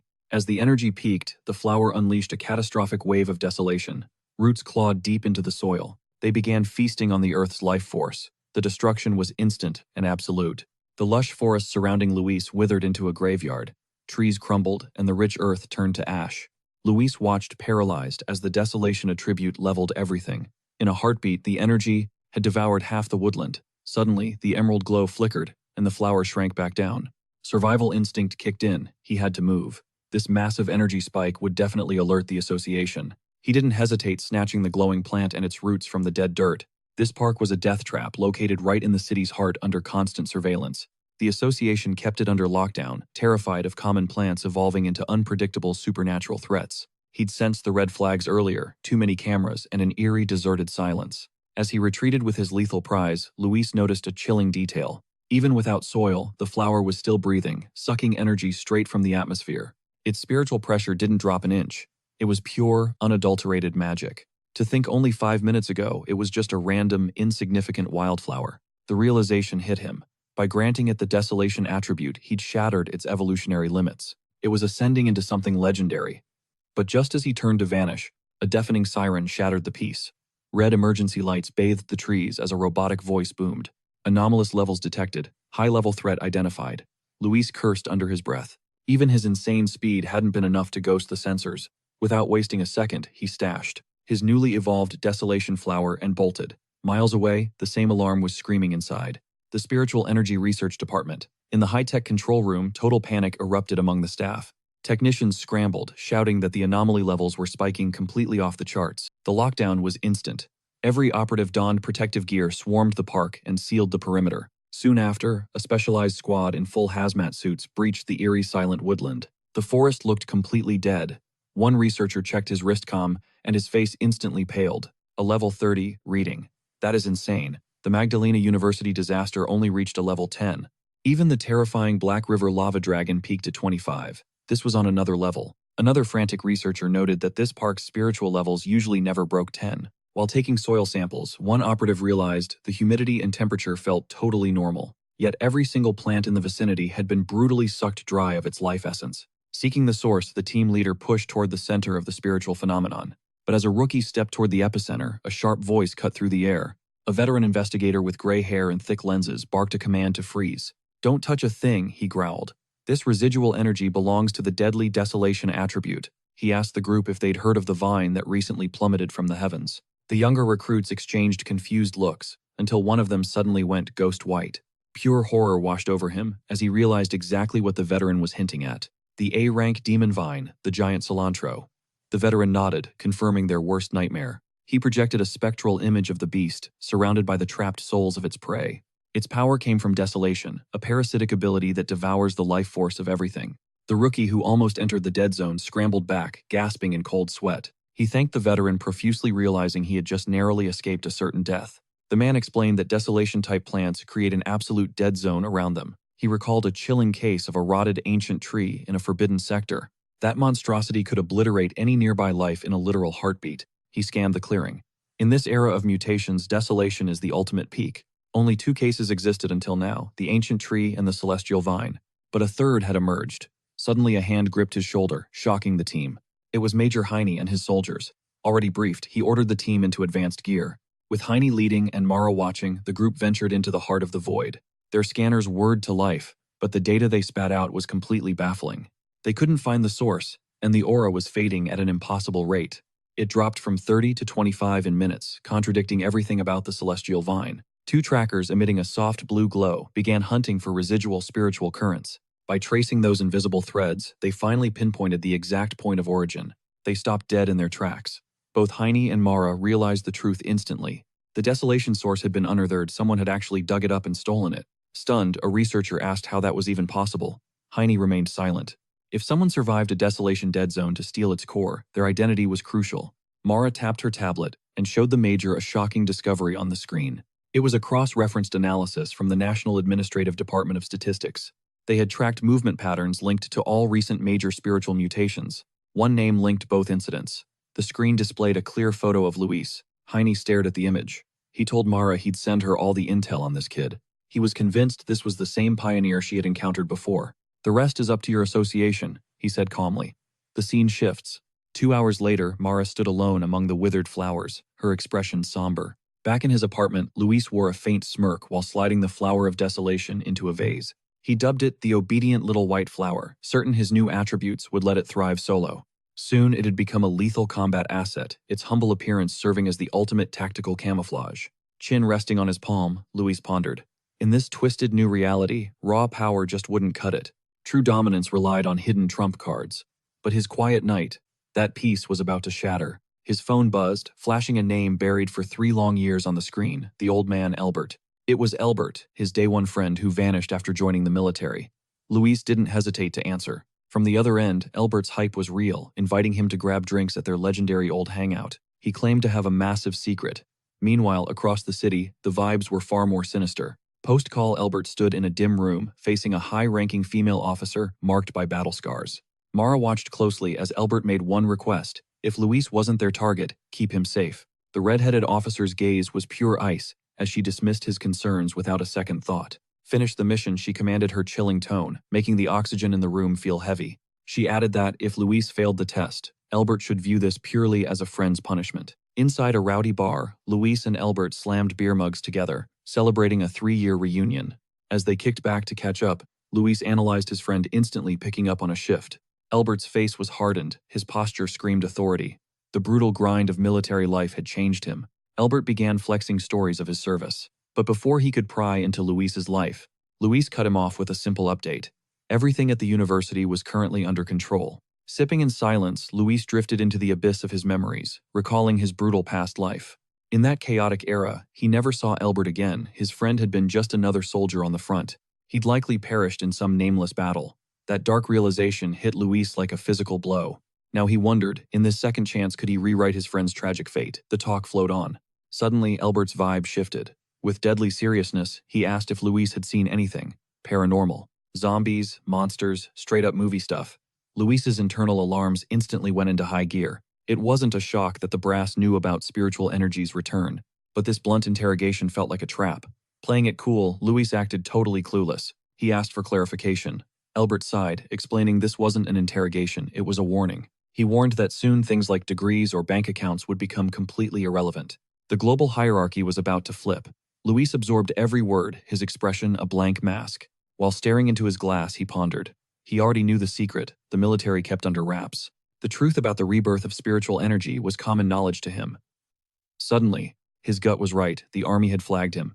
Albert was sent specifically to smoke him out. Seeing Luis's silence, Albert tried to ease the tension. Just keep quiet and you'll stay safe. But Luis saw right through the facade. He knew exactly what was moving in the shadows. Albert was actually trying to protect him, even if it meant defying his direct military orders. Beneath the surface, his friend was leaking intel about the incoming storm that would change everything. Their talk was sliced short when Albert's phone buzzed with an aggressive, urgent vibration. He answered, and a furious voice barked an order. Get to the extraction point in 10 minutes. Albert snapped into a stiff military salute, apologizing as he scrambled to his feet. An emergency op had cropped up, meaning he couldn't stay. But as Albert turned to leave, Luis dropped the mask. Coldly, he asked if this mission involved the spiritual energy rebirth. Take me with you, he demanded. Albert froze, spinning around with a look of pure shock. Luis stood up, snatching his friend by the collar and locking eyes with him. Take me to your bosses, Luis ordered, making it clear the cat was finally out of the bag. Luis confesses he's clueless about the brass's intel, but one thing is certain, Elver's loyalty is ironclad. Then, he reveals his hand. He needs to witness exactly what kind of hell the military is facing, because he knows every piece fits into the global upheaval. While the Spiritual Energy Association handles the freaks, Luis is itching to uncover the military's secret role in this chaotic new world order. After a heavy pause, Elver finally caves. They soon pull up to a massive fortress, hidden deep within a jagged mountain pass. Military Spiritual Restricted Zone, 19. As they approach, Luis is hit by a wall of raw spiritual pressure. The concentration here is insane, dwarfing even the worst disaster zones. Suddenly, a squad of armed guards intercepts them. One soldier barks at Elver to fall in. After a tense security sweep, they usher Luis inside. Led through a sterile, blindingly lit corridor, they reach a colossal underground arena where chaos reigns. Soldiers are caught in a desperate struggle, unleashing waves of brilliant blue energy to contain a beast. The creature is a nightmare of pure shadow and spikes featuring a single, hauntingly crimson eye. This monster isn't just taking hits, it's striking back with terrifying primal savagery. Suddenly, it discharges a lethal red beam that tears through the ranks, leaving screams in its wake. From an elevated vantage point, a stern red-headed officer tracks the carnage with cold robotic precision. As Luis is hauled before her, he instantly senses the creature's dual-layered power. She confirms his suspicions. It's a flawless fusion of darkness and fire, making it a predator of pure malice and heat. With her men falling, she introduces herself as Geraldine, a 3-star Ghost Realm officer. She spots Elver and snaps his name like a whip, forcing him into an immediate, rigid salute. She demands to know why a civilian is in a restricted zone, cutting him off before he can blink. But then her gaze shifts. She tells him to forget it for now. The situation is critical, and they need him in formation. Then she evaluates Luis with a skeptical eye. Detecting only a flicker of spirit energy, she briefly wonders if he's the legendary pioneer they're hunting. She scoffs at the thought and refocuses on the slaughter, but not without dropping a chilling warning. Since he's with Elver, she'll let him live, but in this dead zone, his survival is his own problem. Absolute silence on everything you see, she commands. Luis simply nods, unfazed by the threat. In an instant, Geraldine dives into the fray, hoisting a massive high-tech energy cannon. She rallies 2 soldiers who instantly ignite their bodies in a shroud of vibrant blue aura. As they charge into melee range, Geraldine levels her weapon and fires a devastating blast at the earth. A direct hit triggers a colossal explosion, but the smoke clears to reveal the monster still standing. It lets out a bone-chilling roar, its dark hide pulsating with a sinister glowing red light. The attack only pissed it off, forcing its mutation into a terrifying new overdrive. It swings a massive claw with lethal intent. A soldier screams a warning, barely managing a desperate block. The sheer force sends him flying. Geraldine immediately seizes control, ordering the squad to keep their distance. They have to put this thing down now, before its evolution reaches its final, unstoppable form. Watching from the sidelines, Luis is genuinely floored by the soldiers' elite tactical performance. This is a unit forged in discipline, moving with a synergy that's almost poetic. He recognizes that kind of brotherhood, the power of unity, but his thoughts are shattered by a spike. The monster's power is skyrocketing at a terrifying rate. Luis bellows for everyone to get the hell out. He warns them they're outclassed, but his voice is swallowed by the deafening roar of the battlefield. Suddenly, the beast detonates a massive shockwave of purple energy, tossing soldiers aside like ragdolls. Geraldine refuses to retreat, ordering the alert status to be cranked to maximum. Deep within the restricted zone, the beast's eyes glow with pure malice. The mutation is finished. Its body is now one with the shadows, and that singular demonic red eye locks onto its prey. Elver. The soldier is frozen in terror as the beast marks him. Geraldine and Luis can only watch in horror. Terror grips the squad as they realize Elbert is staring death right in the face. With a surge of raw power, the beast lunges. An energy shockwave sends a soldier flying. Geraldine screams a warning. That C-rank shadow beast just mutated into a deadly B-rank threat. Their tactics are useless now. On the ground, the fallen soldier starts hacking up blood. Luis rushes over to stabilize him. Gasping for air, the man says he was channeling energy. He targeted the monster's collar, but its sudden evolution caused the device to detonate violently. Even while coughing up thick black fluid, he tries to stay brave for Luis's sake. He mentions the restricted zone officers, but Luis's gaze turns cold and his expression darkens. The harsh reality hits. Standard military weapons are absolutely useless against a monster like this. Geraldine drops her massive energy cannon. She steps in front of her squad with iron determination.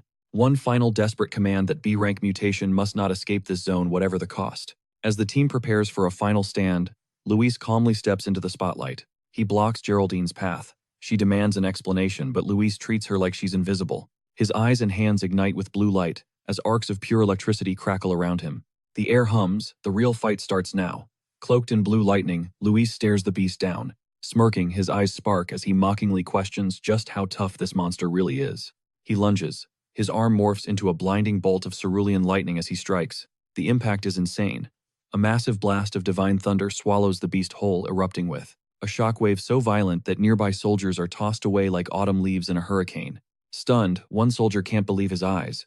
That was supposed to be a B-rank monster. Even Geraldine couldn't take it solo. In total shock, Albert whips his head toward her. He asks if his friend is who he thinks. Geraldine just nods with a serious face.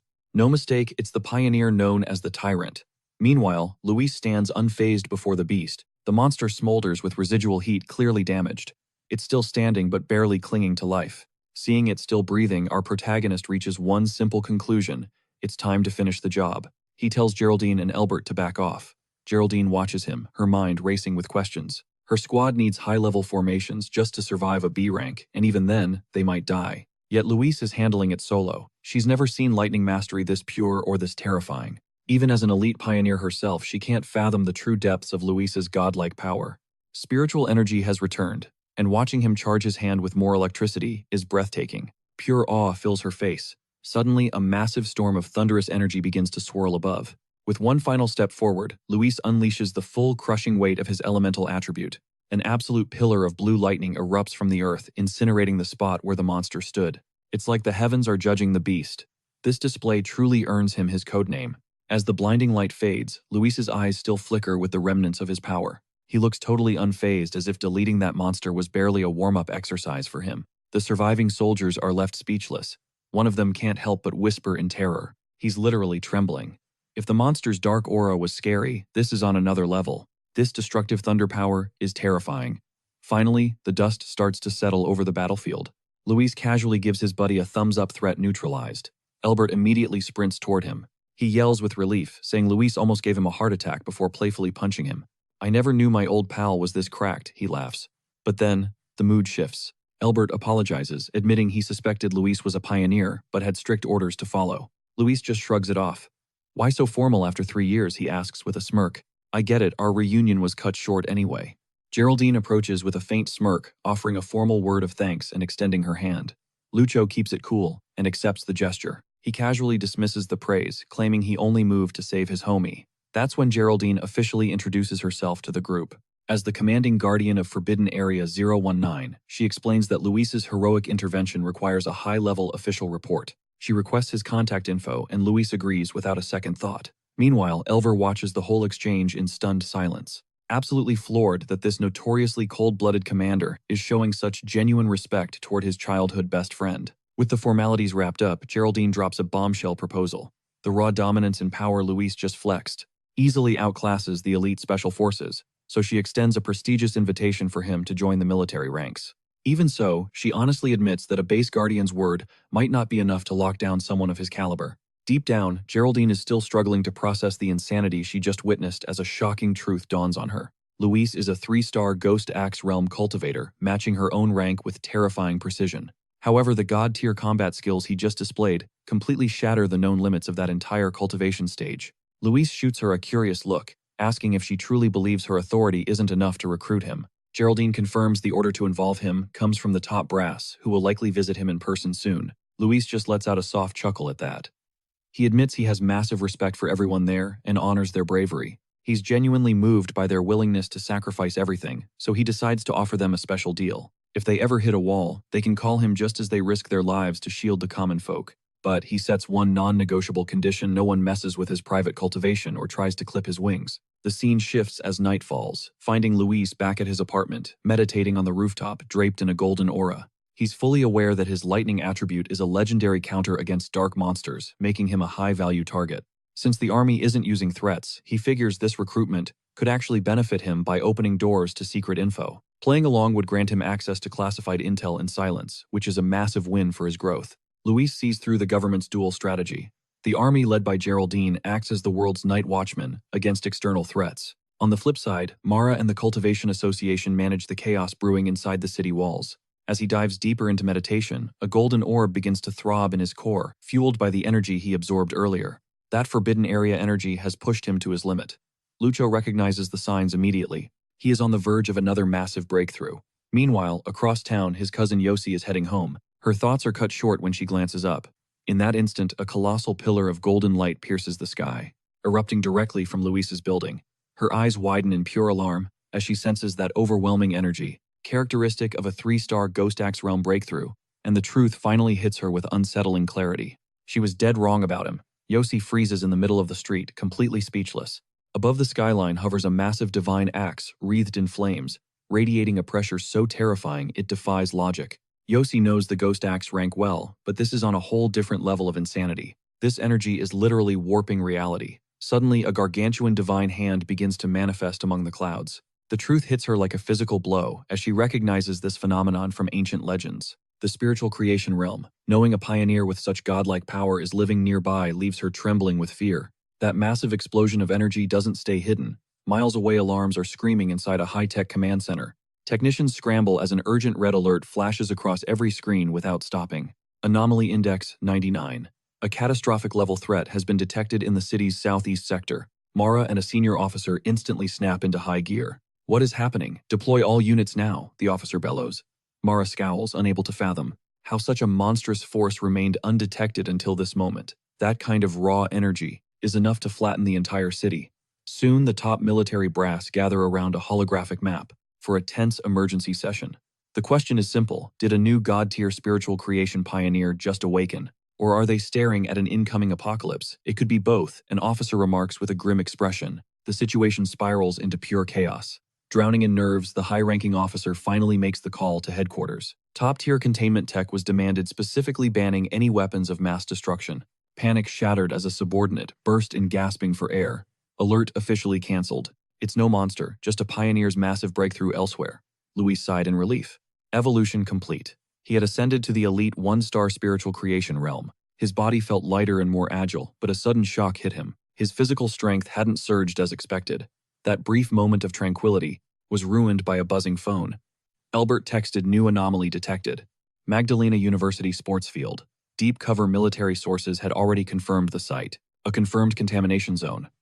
Worse, this was the second incident there. Luis noted the prior heat spike. Albert confirmed: history is repeating itself. Keep this secret. Luis joked about snitching, but Albert turned dead serious. I'm worried about your safety. Be careful. Luis tossed his phone aside.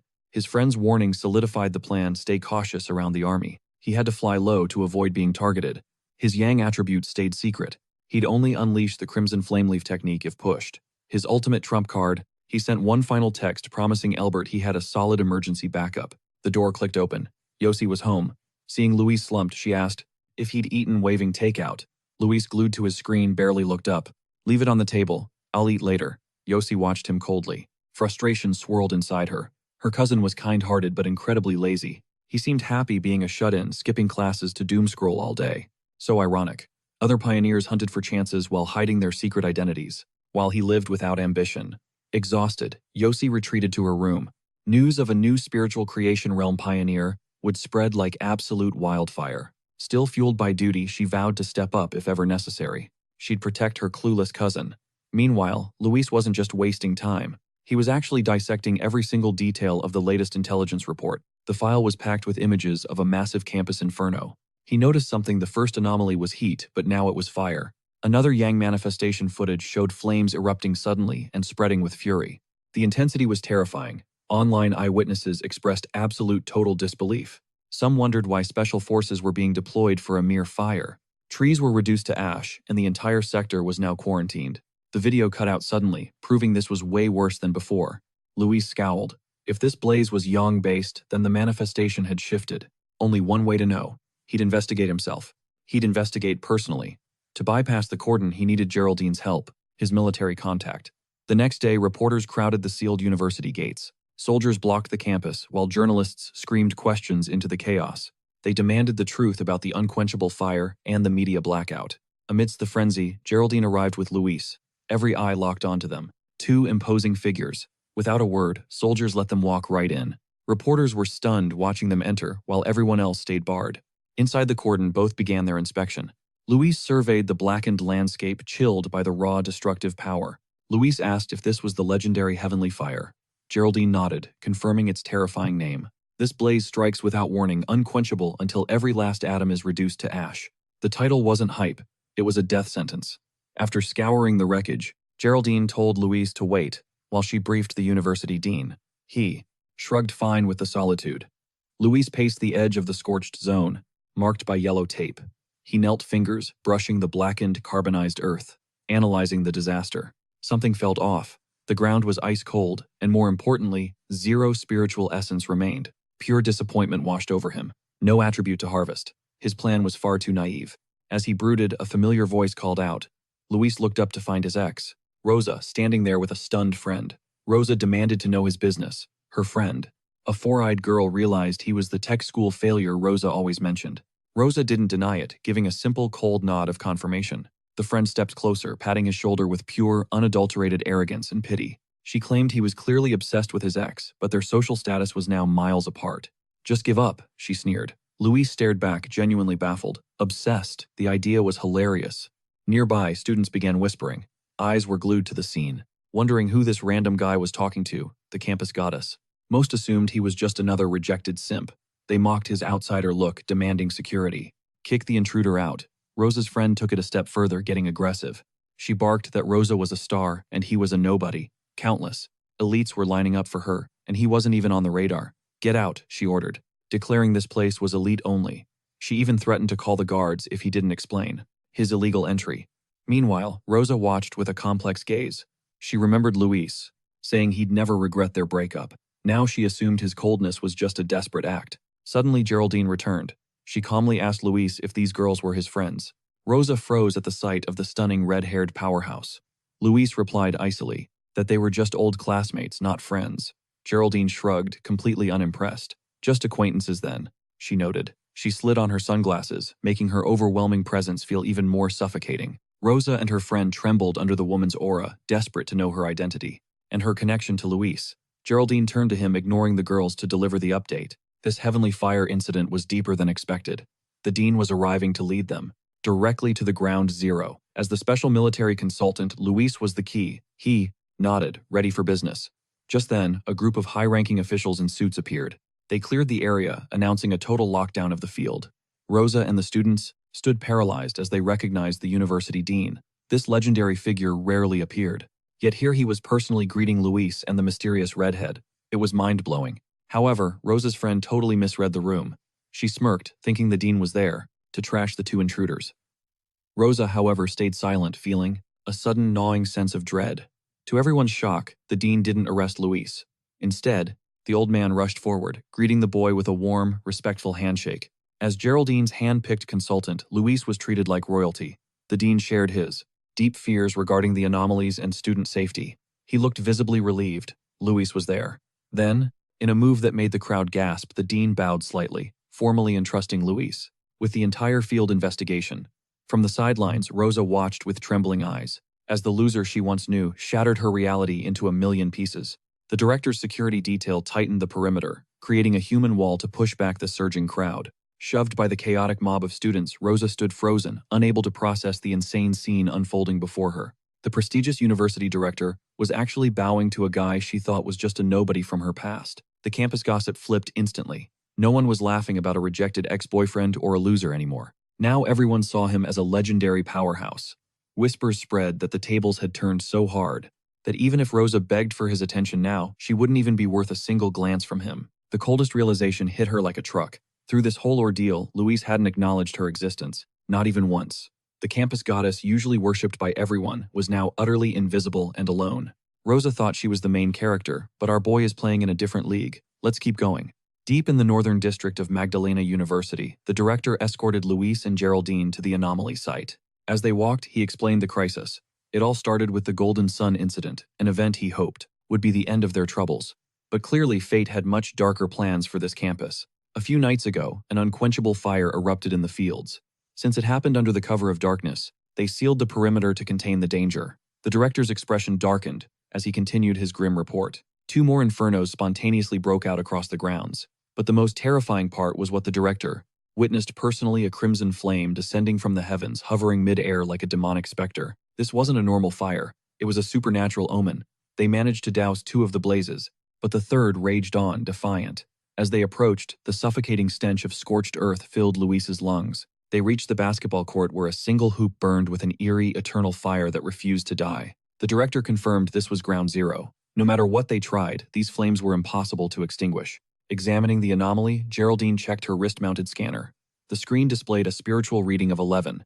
She warned Luis that this spiritual detector flagged anything over 10 as a lethal threat to ordinary humans. That is why the zone was strictly off-limits. Suddenly, the device began to glitch and flash a warning red. A sharp beep echoed as the numbers skyrocketed to 60. Geraldine's face went pale at the sudden power surge. She screamed that if this energy kept climbing, the entire city would be caught in the blast radius. They needed an elite squad immediately. But before a call could be made, Luis decided to take charge. Without a second thought, he vaulted over the chain-link fence, completely ignoring Geraldine's desperate shouts to stop. He walked straight into the heart of the inferno. Within seconds, the raging flames swallowed his entire silhouette.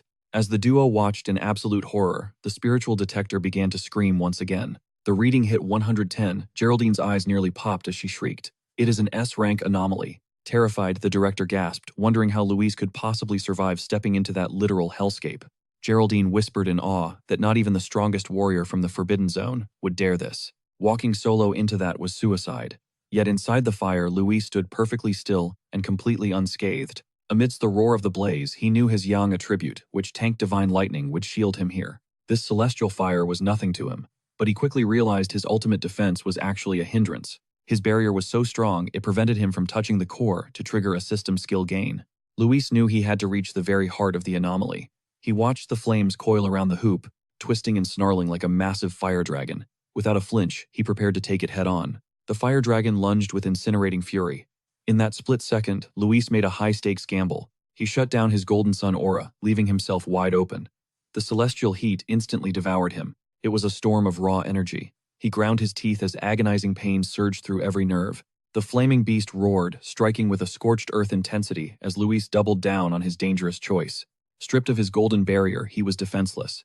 Pure energy lashed at his soul. He fought back a scream as the searing agony threatened to break him. Even as the fire scorched his skin, he reached out with iron will, determined to seize the anomaly's core. His high-stakes gamble paid off the instant his fingers brushed the core of the blaze.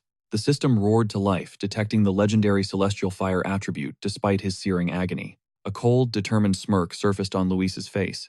He was stunned by the fire's untamed will. It far surpassed his recently acquired desolation attribute. With sheer grit, he vowed to devour its power. Price didn't matter. The system began crunching data at lightning speed to process the energy. A notification flashed. Luis had successfully unlocked the mythical celestial fire sealing art. This Nine Dragons technique was a divine power, forged to purge evil and bind ancient demons. As he channeled the technique, the wild, chaotic inferno finally began to obey his command. The fire coiled around his arm like a dragon that had finally found its true master. Skill fully synchronized. Luis focused his intent and began siphoning the primordial essence of the flame. His eyes ignited with a brilliant crimson glow as the celestial energy flooded his veins. Glowing brands etched onto his skin.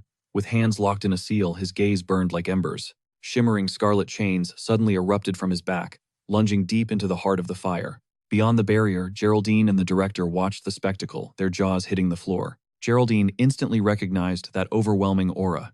It was a seal of the highest order. She'd only seen such power when a top-tier military pioneer once sealed a forbidden land. Though the method was unique, the raw god-tier energy radiating from him was unmistakable. With a sharp command, Luis retracted the chains, crushing the wildfire into a single point. The celestial inferno was compressed into a glowing orb of pure energy, floating silently in midair. Luis held the chained sphere briefly, before it drifted gently down toward the basketball hoop. Landing softly, he informed the director that the threat was temporarily neutralized by his seal, but he warned that the court must remain isolated, no entry, no repairs to prevent an outbreak. The director agreed instantly, promising to keep the entire area cordoned off from the public. It was a small sacrifice given the university had plenty of other courts for the students, yet Geraldine's intense gaze never left Luis. The director tried to break the tension with humor. He joked about Luis's monstrous skills, offering his full backing if the boy ever needed anything. Geraldine cut him off, demanding a private word. The director took the hint and quickly vanished. Her tone went ice cold as she faced Luis. She knew he was hiding his true depth. Luis tried to play it cool, making a casual remark about how tough the fire was. She wasn't buying the act. She told him to drop the mask. She wasn't talking about fire. She was talking about his terrifying talent and the massive power he clearly possessed. Her voice softened slightly, admitting that legends like him always keep their best cards hidden. Luis stayed silent as Geraldine's expression shifted into something much more dead serious. She confessed she had no right to demand answers, but begged him to listen carefully. She spoke of a looming chaotic future, where spiritual energy would fully awaken across the world. In that era, the nation would be desperate for top-tier monsters like him to survive. She compared his potential to a modern nuclear warhead, a power that could decide the fate of nations. Every major power from secret military zones to the Energy Association would soon hunt for him. He'd be flooded with invitations and insane offers from the highest officials in the country. She was honest about her motives. If he joined her unit, he'd be their ultimate trump card. She urged him to weigh his options now so he wouldn't be blindsided by the coming tide. Luis hesitated, then asked why she and Elver seemed so afraid to recruit him themselves. It was as if they felt their own legendary Forbidden Zone wasn't even worthy of him. Geraldine sighed. There was one specific legendary military region far above the rest. She believed only a group that powerful could ever satisfy someone of his god-tier caliber. Following the director's lead, he suggested pausing their talk to head straight for the cafeteria. Walking in silence, the MC realized something chilling. Even the nation's elite forces were drowning in chaos. Massive trouble was brewing. Geraldine's warning was clear. Monstrous anomalies were surfacing at an alarming rate. These nightmares possessed strength far beyond average pioneers. It was likely that among these deadly ranks, powerful soul cultivators like him existed, maybe even stronger ones. That terrifying thought sparked a sudden fire in Luis. A desperate sense of urgency hit him. The great spiritual awakening was coming, and it was coming fast. He wasn't ready yet, not even close. Shifting gears, his mind turned to a more pressing matter. How could he master the heavenly fire he just claimed? It was primal, erratic, and hungered to consume everything. This was the ultimate weapon against monsters with endless regeneration. Suddenly, a brilliant idea flashed through his mind. The savage energy of heavenly fire was the perfect match for his crimson flame blade. He visualized it. His sword wreathed in that god-tier power, a total game-changer for his combat style. To test this new strength, Luis headed back to his usual training grounds in the rear mountains, ready to push his limits again. But something was wrong. A massive "Danger No Trespassing" sign now blocked the path he knew so well. He frowned. Who did this? He knew there were no high-level monsters lurking in this specific sector of the woods. Besides, there was no way the military had tracked down his secret training spot so quickly. It didn't add up. Then it clicked. Only the Spiritual Energy Cultivation Association, knowing his routines, could have pulled a move like this. Realizing the intent behind the gesture, a small smirk played on his lips. They were clearly playing their cards right. They were buttering him up with a private training field. Honestly, he wasn't about to complain about the VIP treatment. Why reject such a sweet deal? He accepted the gift. But suddenly the peaceful vibe vanished into thin air. His hyper-tuned senses flared. Someone else was here.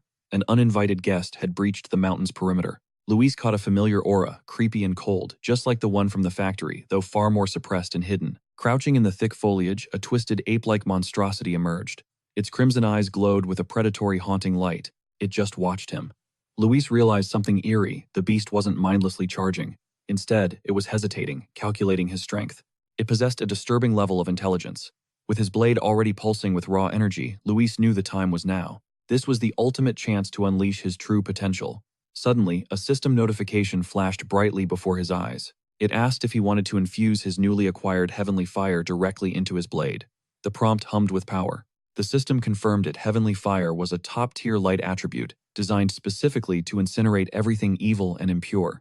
Luis didn't hesitate. With eyes blazing with absolute resolve, he clicked, "Accept." Instantly, the world around him seemed to tremble. His blade erupted into a massive pillar of roaring white flames. A thrill of excitement surged through him as he smirked. Combining the limitless heavenly fire with his crimson blade felt incredible. This mutant freak was about to become his first test subject. Without warning, he unleashed a devastating firestorm. The monster stood no chance against the overwhelming wall of celestial heat. Paralyzed by sheer terror, the beast's eyes widened as the inferno swallowed it whole. There was nowhere left for it to run. Blood-curdling screams echoed from the heart of the hellscape Luis had unleashed. The intensity of the heat was absolutely insane. Luis analyzed the impact. His attack power hadn't just doubled, it felt like it had tripled. This buff was truly broken. Oddly, the flames didn't burn him. Even the hilt of his sword remained perfectly cool against his palm despite the carnage. Suddenly, a movement. The beast had survived. Against the odds, it was desperately trying to scramble away into the darkness. His gaze hardened. He wasn't letting it get away. Meanwhile, on the other side of the mountain, a different scene unfolded. A girl with curly red hair was busy live-streaming, her phone propped up on a selfie stick as she chatted away confidently. She bragged to her viewers about her insane luck, claiming that viral content practically chased her down wherever she went. But the chat wasn't buying it. One viewer poked fun, daring her to actually prove her luck at Magdalena University. They wanted to see the legendary heavenly fire. She kept the stream going with pure, unshakable confidence until the world went sideways. Her face went pale as a sudden violent noise cut her off. Total shock replaced her smile as something moved in the brush. An ape-like monster, nearly identical to the one Luis fought, lunged from the shadows, launching a savage attack directly at her. The impact was brutal. Her phone was knocked away, hitting the ground with a sickening crack. Yet the stream stayed live. Through the shattered glass, thousands of horrified viewers watched as the monster pinned the terrified girl to the earth. To most viewers, it looked like a staged scene with amateur effects, but the truth was far more sinister. The girl shrieked in absolute terror as the beast pinned her down its massive claws, silencing her cries. The creature unhinged, its jagged jaws flashing rows of fangs as it prepared to deliver the killing blow. But just as death approached, the impossible happened. A massive eruption of sapphire-hot flames tore through the air. A roaring fire dragon slammed into the monster, sending its heavy body flying like a rag doll. The girl gasped in shock, saved at the very last second, while the online viewers were losing it. Totally oblivious to the real danger, the chat was hyped, convinced they were seeing top-tier dragon CGI. This insane dramatic twist sent the livestream viral, with the audience exploding past 13,000 viewers instantly. Trembling with adrenaline, the girl scanned the shadows for her savior before desperately grabbing her phone to stand. She aimed her lens at the raging inferno, shouting to her fans that she had captured the miracle. A lone figure stood tall amidst the lethal flames, and as the camera focused, everything became clear. It was Luis standing perfectly unscathed in the center of the fire. The girl watched paralyzed in total awe. She realized then that a legendary warrior had truly saved her. Soon the footage began breaking the internet. Within hours, Luis's epic intervention became the #1 trending topic across every social media platform. The video went absolutely nuclear, racking up more than 13.5 million views in record time. Clickbait headlines were everywhere, calling him the messenger of the celestial flame and the king of fire. Rumors spread like wildfire that an ancient immortal had descended to Earth to protect humanity from doom. Back at the office, Rosa's friend rushed over, vibrating with hype, and forced her to watch the clip. She gushed that this proved powerful cultivators existed, and that the university's fire legend was actually real. Rosa just scoffed, convinced the whole thing was a scripted performance packed with high-end special effects. However, as she leaned in for a closer look, her smug expression slowly began to crumble into dust. Her skepticism froze into soul-crushing shock and recognition, while her friend kept thirsting over the hero's looks. The friend continued to rave about how insanely handsome and mysterious the man in the video was. Rosa stayed deathly silent, her mind racing. Internally, she was desperately praying the video was a total fake. She tried to convince herself that Luis was a loser who would have been turned to ash instantly. But that denial was quickly transforming into a cold, numbing fear that started creeping up her spine. What if it really was him? The thought of Luis wielding such godlike power left her feeling deeply unsettled. She feared his revenge for their breakup, yet her pride made her vow she would never bow to him. Elsewhere, Josiah, the elite pioneer leader, was also dissecting the viral footage with her team members. Her subordinate asked point-blank if this was the same powerhouse who had saved them from the vine monster. Josiah nodded calmly, revealing they had detected a master of the spiritual creation realm in that exact area. A chilling doubt crossed her mind.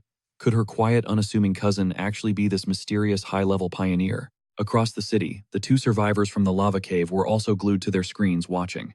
The man immediately recognized Luis's unique combat stance, noting that his raw power had reached terrifying levels. His partner agreed, spotting the unmistakable sword style that matched the man they had seen before perfectly. They realized then just how lucky they were to have such a monstrous figure protecting their local area. News of this overwhelming display of power quickly reached the highest ranks of the country's top organizations.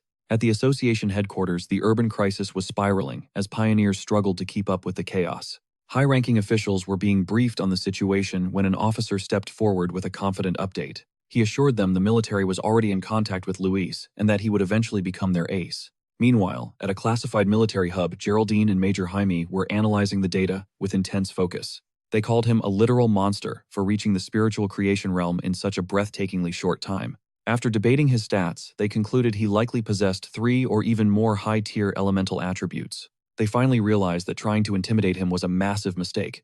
Their only choice now was recruitment.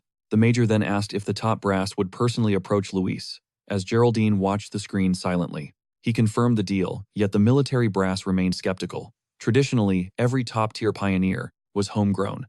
Recruiting an outsider felt like a blow to their pride, a move they weren't used to making. Seizing the lead, the major pitched a fresh play. His men began digging into what gear Luis might need, planning to offer high-grade equipment as a peace offering. They'd even grant him elite training grounds, but a far more critical command loomed overhead. Scrub the viral footage and kill the rumors.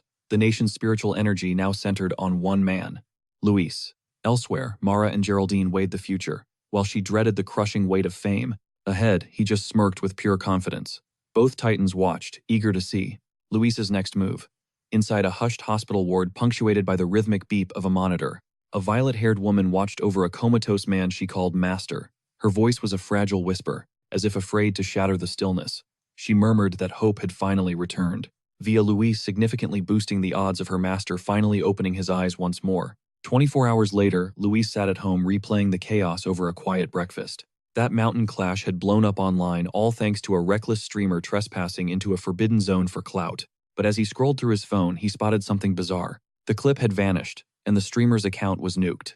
Likely the military's doing, or the spiritual association, he figured. But then, a chilling realization gripped his mind. His cousin was missing in action. No texts, no signs of her coming home last night. This was wrong, even for a high-stakes mission. Anxiety flared as he reached for his phone to call, but it went straight to voicemail. A sinking feeling settled in his gut. Something was definitely off. He had to find her. Meanwhile, miles away in a desolate wasteland, shrouded in suffocating fog, Yossi and her crimson-haired captain were hopelessly trapped. How long? The captain rasped. 10 hours. Yossi guessed as her grip on reality began to slip, along with her hope. Battered and bleeding, the leader choked out an apology, hating herself for dragging Yossi into this nightmare. She'd only meant to scout a weird anomaly.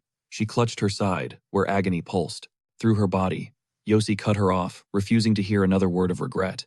"It's my weakness that's to blame," Yossi snapped, urging her captain to stay focused. Clinging to her last drop of mana, her mind drifted toward a legendary master she once met. She prayed for just a sliver of that overwhelming strength to save them, but their desperate talk was cut short by a sudden, terrifying chill. A massive shadow loomed from the mist behind them, a thorn-covered beast with glowing red eyes. The creature lunged its jagged claws, aimed straight for the captain's throat.